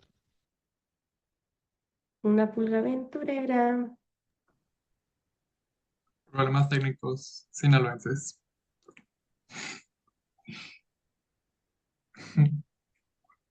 Es que plebe, se los voy a repetir, es la CCJ contra la tecnología. Ángela iba a hablar acerca de las SJs o iba a dar el cierre de la ponencia. No, iba a hablar de las SJs. Por eso les pedimos que se quedaran al final a los delegados y ya justo al último ya la foto. Ah, ok, ok. Pues si Ángela en lo que se reconecta, si gustan, pues yo puedo ir Sí, por favor. introduciéndola.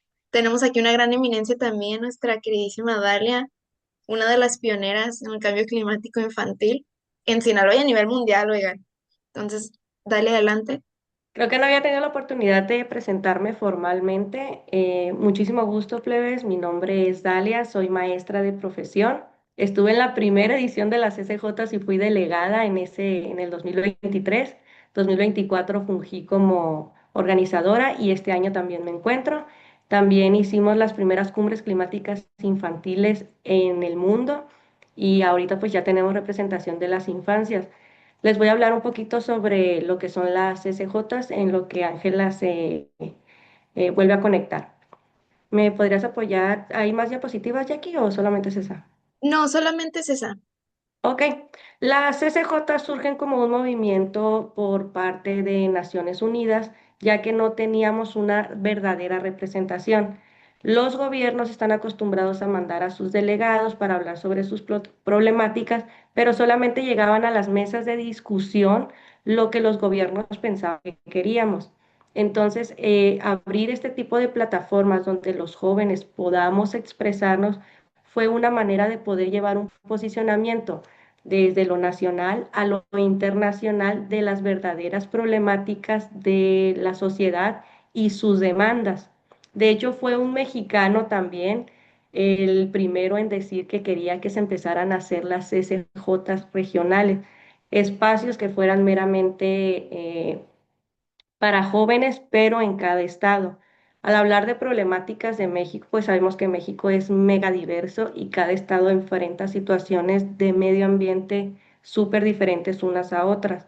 Y es por ello que él propuso que se empezaran a hacer de manera estatal y por eso se les dicen cumbres climáticas juveniles y ya pues en el nacional se reúnen todos estos posicionamientos para conformar uno solo.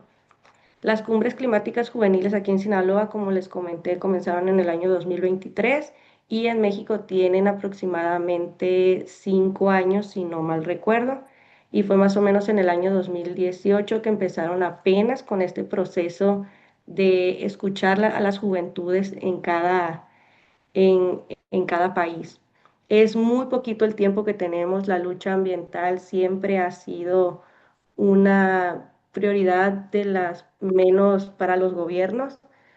Sin embargo, pues sabemos que la situación actual ya nos ha rebasado a niveles difíciles acerca del cambio climático y cómo este se está acercando cada vez más. No sé si vieron, hubo una publicación de la UNAM que dijo que México es de uno de los que más afectaciones tiene el cambio climático, donde si se siente que es el 2, si sube 2 la temperatura, aquí en México se siente de 3. Entonces, los mexicanos siempre hemos sido muy movidos y podemos ser parte de este cambio. La relevancia que tienen el que ustedes se encuentren aquí un sábado a las 10 de la mañana tomando capacitaciones habla de su valor como ciudadanos de querer formar un mejor Sinaloa y por ende un mejor México. Esperemos, porque han salido muchas propuestas, muchos colectivos de estas SJs para poder como incrementar esta parte del cuidado del medio ambiente. Casi no hay legislación. No sé si se les había comentado que estamos planeando que la CCJ Sinaloa sea la primera pues en México en tener un producto que sea una reforma de ley. Estamos ya trabajando en ello para poder hacer lo posible, aparte del posicionamiento que ya tenemos, que se entrega a las autoridades. A mí lo que me encanta de las SJ es que no es solamente un encuentro donde venimos a hablar y a quejarnos y a discutir.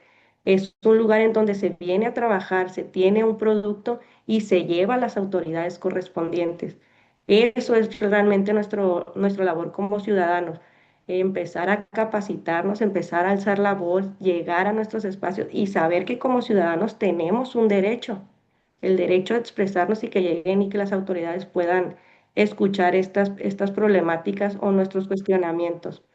A mí me parece súper bonito que ustedes estén tan motivados, que tengamos tan buena audiencia el día de hoy, 50. Recuerdo que la primera CCJ éramos como 20 porque nadie, absolutamente nadie sabía qué era el movimiento, qué se tenía que hacer, de qué trataba. Y me gustaría escuchar si tienen alguna pregunta para irla contestando, pero a grandes rasgos, trabajamos de manera local, nacional, llegamos a instancias internacionales, eh, hacemos cabildeo con diputados, con personas del Senado, Congreso local y nacional, para lograr mayor incidencia política y que se haya mayor legislación de leyes. Sí, Paulina, adelante. Hola, Dalia. Oye, pues cuando nos llegó el primer correo, yo vi que había como, pues los resultados que se habían obtenido de las cumbres climáticas juveniles de años pasados, ¿no? De la del 2023-2024. Y pues mi pregunta va en torno a eso, ¿no? Ya, pues más allá de la retórica, ¿qué se ha materializado a partir de esas cumbres climáticas que ha habido, ¿no? Las dos pasadas. ¿Todo materializado te refieres a qué logros hemos tenido de estos encuentros? Así es. Ujú. Ah, ok, perfecto. Pues primeramente, ya nos están dando un espacio en el Congreso del Estado que antes no teníamos. Ahora como ya movimiento formal, tienen la obligación de que vamos, hacemos una cita y nos escuchan.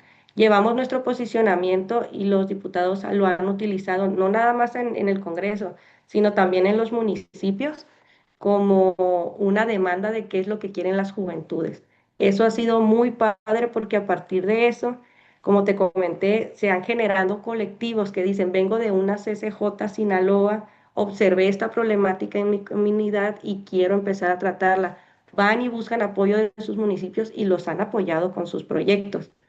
El más grande, yo creo que salió de manera académica, pues fue el de la Cumbre Climática Infantil, donde dijimos, queremos hacer un espacio tipo CCJ, pero por y para infancias. Las infancias, a diferencia de ustedes, pues cuentan con muchísimas características como protocolos de seguridad, hablar con padres, con maestros, o sea, es un sinfín y nos estuvieron apoyando con el espacio para poder hacer esto posible.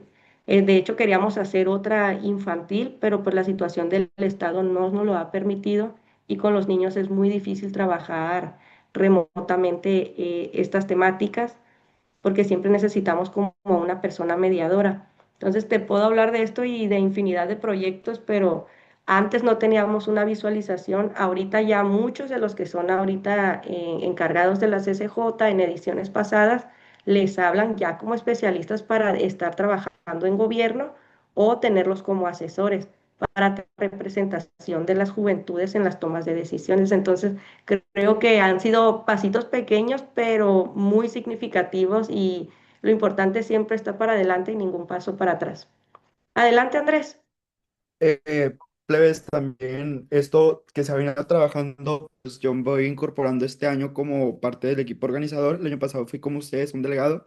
Eh, Estos que se han ido trabajando por parte de Dalia, de Ángela, de Alba, ha dado grandes pasos al nivel institucional, porque ahora vamos, por ejemplo, los delegados a INSJU y pedimos apoyo y decimos, oye, soy de la CCJ y te dicen, no, pues sí, nosotros colaboramos con ellos, les vamos a dar oportunidad para esto.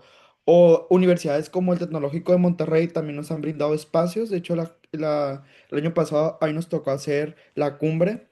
Y así como esas instituciones, hay otras que se han sumado a la lista. En su momento estaba la doctora Yamel Rubio y que ella nos apoyó desde parte de Cevides. Y ahorita pues también se tiene el apoyo de Cevides, ¿no? Pero con Yamel Rubio nosotros nos llevamos muy bien. Igual ella, pues al ser una persona, una institución ahí en la Facultad de Biología, igual que el maestro Saturnino, ella también nos ha brindado otros apoyos, ¿no?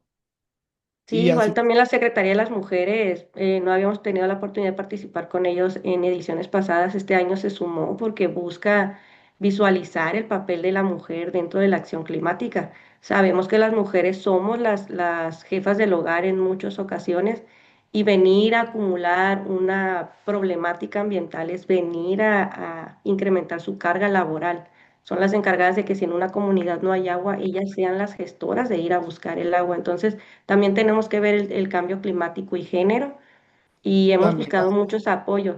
A mí lo que la me encanta es que asociación. la CCJ en sí, lo primordial es que sea 100% ciudadana. A cuenta Andrés, él el año pasado estuvo en su lugar y este año se mostró interesado en incluirse y aquí está como organizador. Entonces, cualquier persona que quiera ser organizadora, cualquier persona que quiera ser participante, va a tener totalmente las puertas abiertas. No es que sea un movimiento que se esté apropiando de unos o de cuantos. El primer año fue Alba, el segundo año fuimos tres personas, Alba, Ángela y yo. Este año ya tenemos un equipo súper completo donde queremos que ustedes vivan esta parte de liderazgo, de gestión, de comunicación, tanto con la parte nacional como la parte internacional. Entonces no lo vean como, vengo a un espacio, platico, doy sino también pueden seguir permaneciendo en el proceso a lo largo del tiempo, seguirse involucrando o incluir a sus propios colectivos como parte de las CCJ. Yo, por ejemplo, la infantil, hice, fui a las escuelas y hice proyectos por escuelas. Y no era la finalidad hacer proyectos, la finalidad era preparar a los estudiantes para que pudieran desempeñarse de manera correcta en una CCJ, en un espacio de diálogo con todos los conocimientos que deben de tener. Hay chicos que me ha tocado actividades de que toman un sábado, que van, platican con niños o con adultos, y este tipo de pláticas tanto les sirven como de su colectivo, como una preparación para invitar a más jóvenes a espacios como este. Entonces, pues no sé si respondo a sus preguntas con esto. ¿Alguna otra? Muchísimas gracias. Disculpe que te interrumpa, Dalia, pero muchísimas gracias. Creo que todos aquí estamos súper emocionados con la idea y justo siguiendo con la línea de liderazgo, ya por fin tenemos aquí a Ángela. Ángela, yo creo que sería prudente que no prendas tu cámara para que no te vuelvan a sacar de eso. Y ella nos va a hablar específicamente de cómo los que estamos aquí siendo parte de los delegados de la CCJ Sinaloa podemos llegar a los espacios nacionales, porque pues justamente Ángela también está muy involucrada en la LCOI, que es pues digamos que, por así decirlo, una CCJ a nivel nacional. Y pues, Ángela, todo tuyo el uso de la voz. Ay, hola, amistades, de verdad, una disculpa. Como les comenté, estoy en Yucatán, en Juárez, México, y, o sea, de que realmente vean esto. O sea, estoy aquí. Entonces, no tenemos de que internet ni nada y como que batallé un poquito con mi conexión. Pero bueno, sí, justamente yo les vengo a platicar un poquito de estos procesos y de cómo van escalando.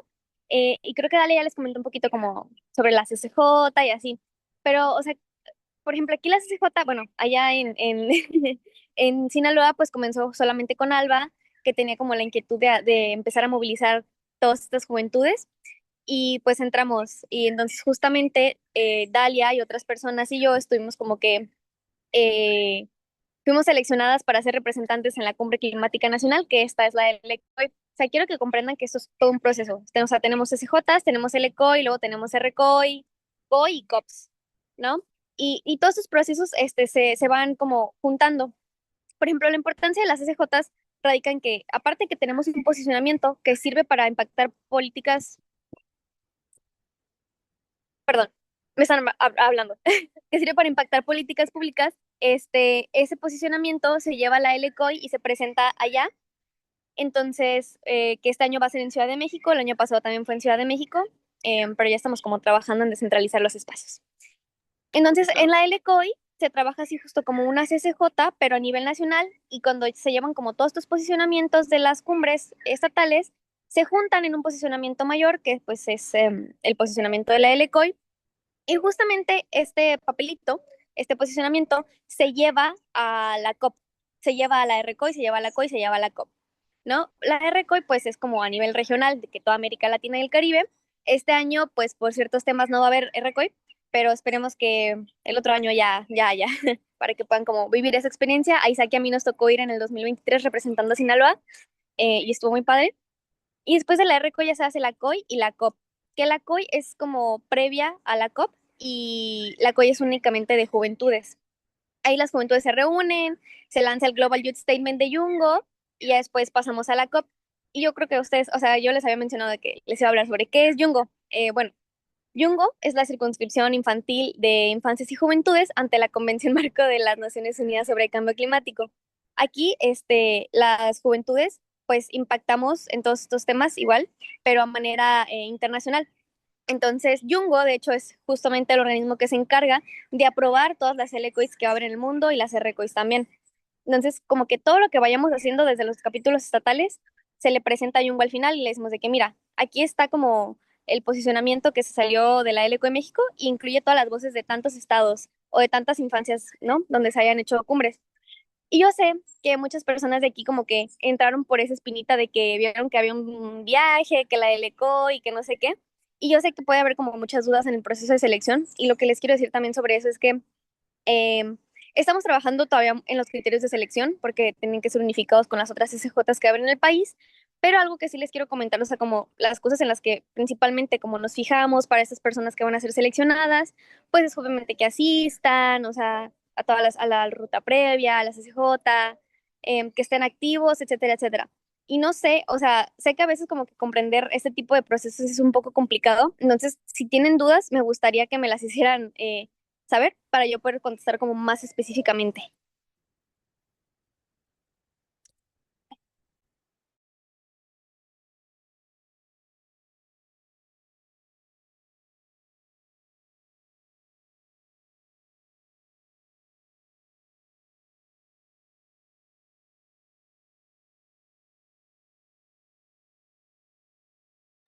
Sí, Alberto, Justo, hay un bueno, viaje.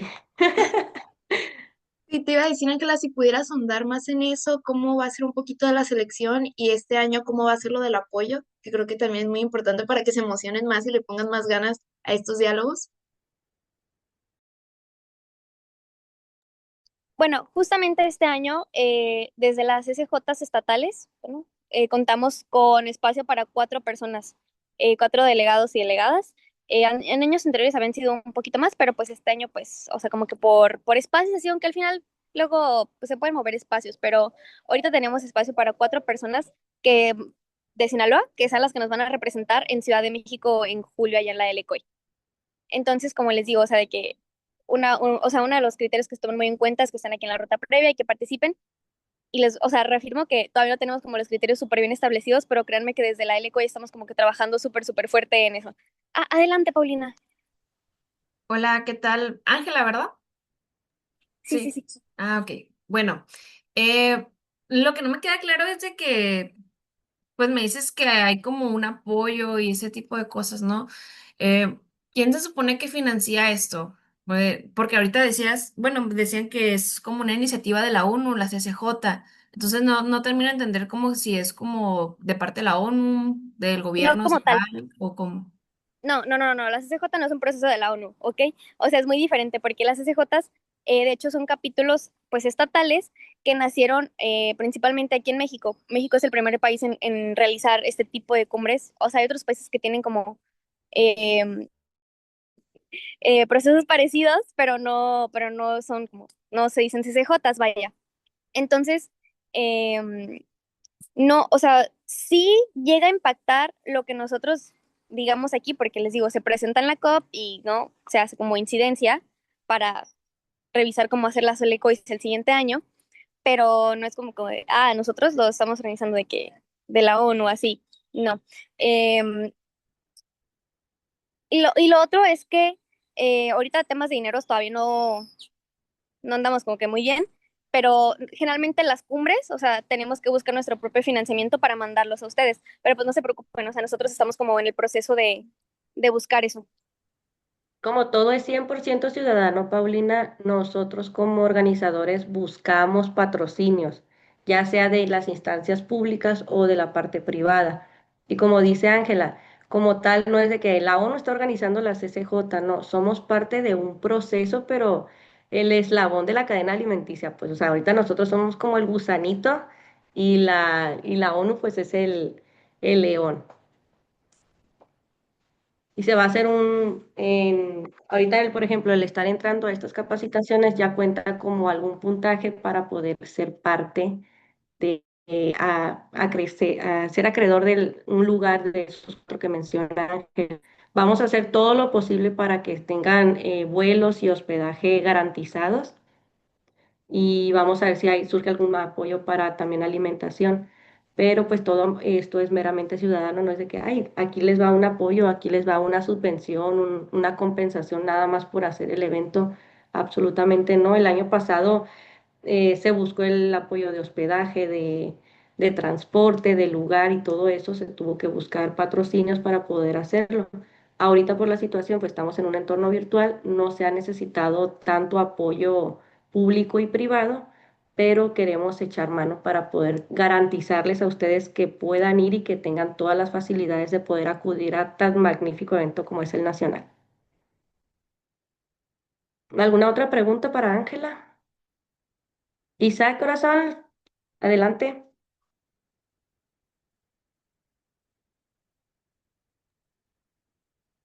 Bueno, perdón, sigo teniendo fallas técnicas, ¿sí se escucha? Sí, mi niño, adelante. Ah, bueno, Oli.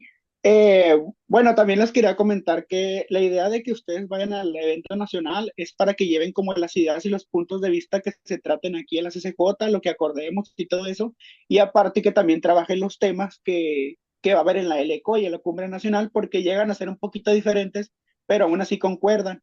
Y aparte, eh, bueno, les quiero comentar, no sé este año qué va a pasar porque es probable que no se realice por algunos asuntos, pero hay otra cumbre que es la cumbre regional, que esa es nivel Latinoamérica, que también hubo delegados aquí, Ángela.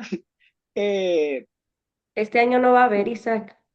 sí, bueno, por lo menos se los comento para que sepa la existencia de todos estos eventos que son, digamos, una cadena de que es a nivel tanto CCJ, a nivel estatal, como nacional LCOI, luego RCOI a nivel Latinoamérica, pero como dicen, no, desgraciadamente no se va a hacer este año, pero quizá otro ustedes pueden asistir, e incluso hay una compra internacional ya de todos los países y luego la COP. Entonces, somos parte de algo muy grande, aunque de momento estamos trabajando aquí a nivel local, pero como les digo, ustedes tienen acceso a estos eventos y pues es emocionante ver quién podría ir a la Cumbre Nacional a representar. Las temáticas las pueden checar en el Instagram de la LCOI, las temáticas que se van a estar tocando en el Nacional. Nosotros usamos mucho la palabra representantes porque a pesar de que son cuatro los ganadores, ustedes van a llevar las voces de los 80 que están inscritos. O sea, no es de que, soy yo, Paulina, soy yo, Isaac, hablando por mí mismo, por mí misma. Al estar compartiendo las mesas que, como se va a hacer realizando la metodología de las mesas el día de la cumbre, ustedes se van a llevar las voces de todos los chicos a la parte nacional para que sean incluidos y escuchados. Entonces, creo que es una parte muy bonita el poder hablar sobre las inquietudes de tus compañeros, de tu ciudad, de tu estado y poderlo llevar a estos espacios ya de representación nacional. Adelante, Andrés. Sí, pues aparte de que representan a 80 gentes que estamos aquí, representan a más de 900.000 jóvenes que son parte del estado de Sinaloa en general. Y nosotros somos como la cumbre climática de esos 900.000 jóvenes, ¿saben? O sea, de todos los jóvenes que hay en Sinaloa, tal vez no todos se interesen en la acción climática, pero los pocos que nos interesamos, eh, estamos representando a todos ellos, ¿no? Y estamos defendiendo lo que queremos para un futuro más sostenible, ¿no? Y inclusive, pues, cuando se empieza a trabajar, que ya se está trabajando sobre las, las propuestas de reforma de ley, los vamos a tomar en cuenta ustedes para que nos digan en qué, o sea, nosotros vamos a poner en la mesa de que queremos hacer estas reformas. Esas son las posibles reformas. Estas posibles reformas sabemos que sí pueden pasar, ¿no? Pero a nosotros como CCJ, como equipo organizador y como Cumbre Climática Juvenil en general, ¿qué es lo que nos interesa más de todas estas que tenemos aquí?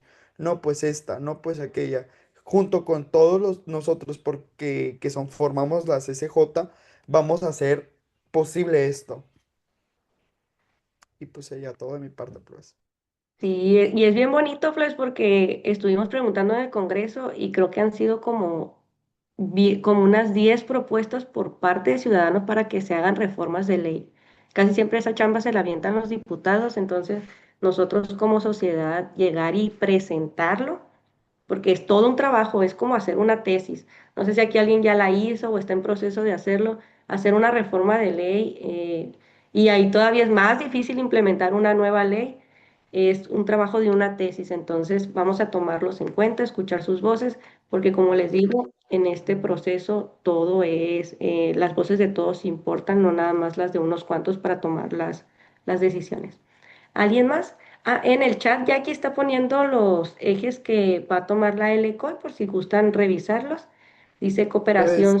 la reforma de ley, Sur. así sea cambiar un punto, una coma de un artículo, es algo que vamos a hacer en equipo. Y es algo que nosotros, bueno, los que estudiamos derecho, los que estudiamos leyes o ciencias políticas, entendemos que un punto y una coma en un artículo influye un montón. Porque como se lee el artículo, como se lee la ley, es punto y coma. Cada punto y cada coma es una hipótesis diferente y una hipótesis que te abre un paradigma enorme.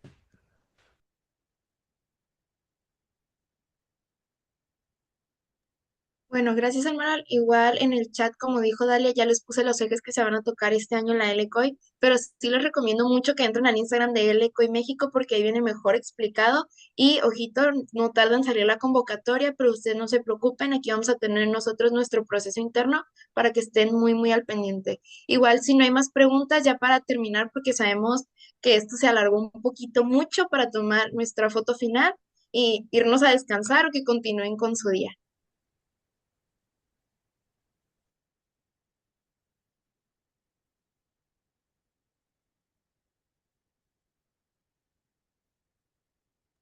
Sonrían todos a la cámara. Una, dos, tres. Falta la otra pantalla. Una, dos, tres. Aquí el maestro Saturnino que no nos abandonó nunca, escuchando todos nuestros procesos de CCJ. No, y súper agradecidas con este ponente de alto impacto. O sea, creo que todos nos enganchó su plática, datos muy precisos y sobre todo recomendaciones muy puntuales. Eso es algo que le admiro muchísimo, maestro, porque no cualquier ponente tiene esa habilidad. Échenle la culpa a Isaac. Él me invitó. A mí no me enreden, pero también es importante mencionar que usted ha estado presente desde la primera cumbre, así que pues muchas gracias, siempre acertando aquí con las capacitaciones y pues con la forma en que nos enseña. Bueno, es que hay una cosa también que nosotros, y que yo valoro mucho de ustedes, a mí me hubiera gustado mucho cuando era joven, que lo fui, pero no había este tipo de grupos. Es cierto que la problemática en aquel entonces, pues no se hablaba tanto de ella, ¿no? Yo soy de esas generaciones que empezamos, después de que egresamos de la licenciatura, a investigar en este tópico y la verdad que cada vez se vuelve más complejo. Yo no sé si Paulina se puede dar cuenta. Yo casi cada semana estoy dando una nota de diferentes tópicos vinculados al medio ambiente, a la problemática ambiental, en diferentes fuentes de la Noroeste, Debate y los órganos internos de la universidad. Y porque como decía por ahí un filósofo de la sabiduría, cada vez que sabes más, más te angustias de ver la situación en la que estamos viviendo teniendo nosotros todas las condiciones para tener una vida, pues, digamos, más tranquila, con más beneficios, que ustedes tengan más posibilidades de tener oportunidades en la vida. No pidan que les den dinero. ustedes pidan que les abran las puertas para demostrar su capacidad, ¿sí? Su inteligencia y su compromiso sobre todo a la sociedad, porque la sociedad, ya que después, nosotros cuando tenemos una beca para hacer estudios de posgrado, de licenciatura, etcétera, en ese momento firmamos un compromiso con la sociedad y sabemos que tenemos que retribuirle a la sociedad, al menos de esta manera como lo hago yo, ¿sí? Aquello con lo que nos benefició para que nosotros abriéramos un poquito los ojos y viviéramos en condiciones pues adecuadas. Es decir, que a veces a mí me dice la gente, bueno, tú nada más por abrir el hocico te pagan tanto en la universidad. No, y dejen. Aparte de que me paga la universidad un montón de dinero, pues tengo la beca interna de la universidad, pero también tengo la beca del Sistema Nacional de Investigadores. Y si voy a publicar algún mamotreto de los que suelo publicar, pues también exijo que me lo paguen. No lo pago yo de mi bolsa. Si voy a alguna gira artística, algún congreso, pues también le pido a las instituciones, hey, te voy a representar, soy el Saturnino, soy doctor en ciencias del Sistema Nacional de Investigadores, por favor, eso te va a beneficiar a ti, me va a beneficiar a mí. Es decir, nosotros creamos un compromiso social y eso es lo más importante, que nos sintamos nosotros vinculados a nuestra sociedad y que sepamos también que podemos hacer mucho con este tipo de actividades, tanto las que realizan ustedes como las que realizo yo, ¿no? Eso es lo más importante, que nosotros tenemos potencial y tenemos compromiso. Y eso es lo que la gente al final les va a reconocer, ¿no?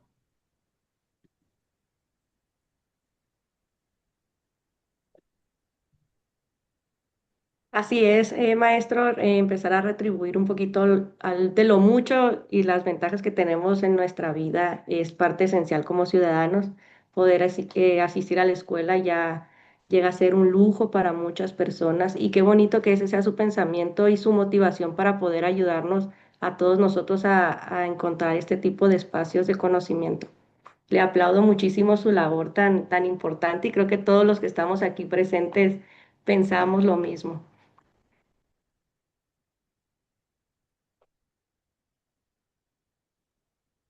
Pues muchas gracias. Entonces seguimos en contacto. Ahí tienen a Isaac dentro de su grupo y él es el vínculo. Ya si Claro que sí. la cuestión de las preguntas, etcétera, se las pueden pasar a él y él me las hace llegar y yo ahí les contesto, se las vuelvo a entregar a Isaac y él se las entrega a aquellos que preguntaron. Sale, vale. Que él sea el canal. Muchas Sí, gracias, Héctor. le vamos a hacer llegar un reconocimiento por su valiosísima ponencia que nos Para que encantó.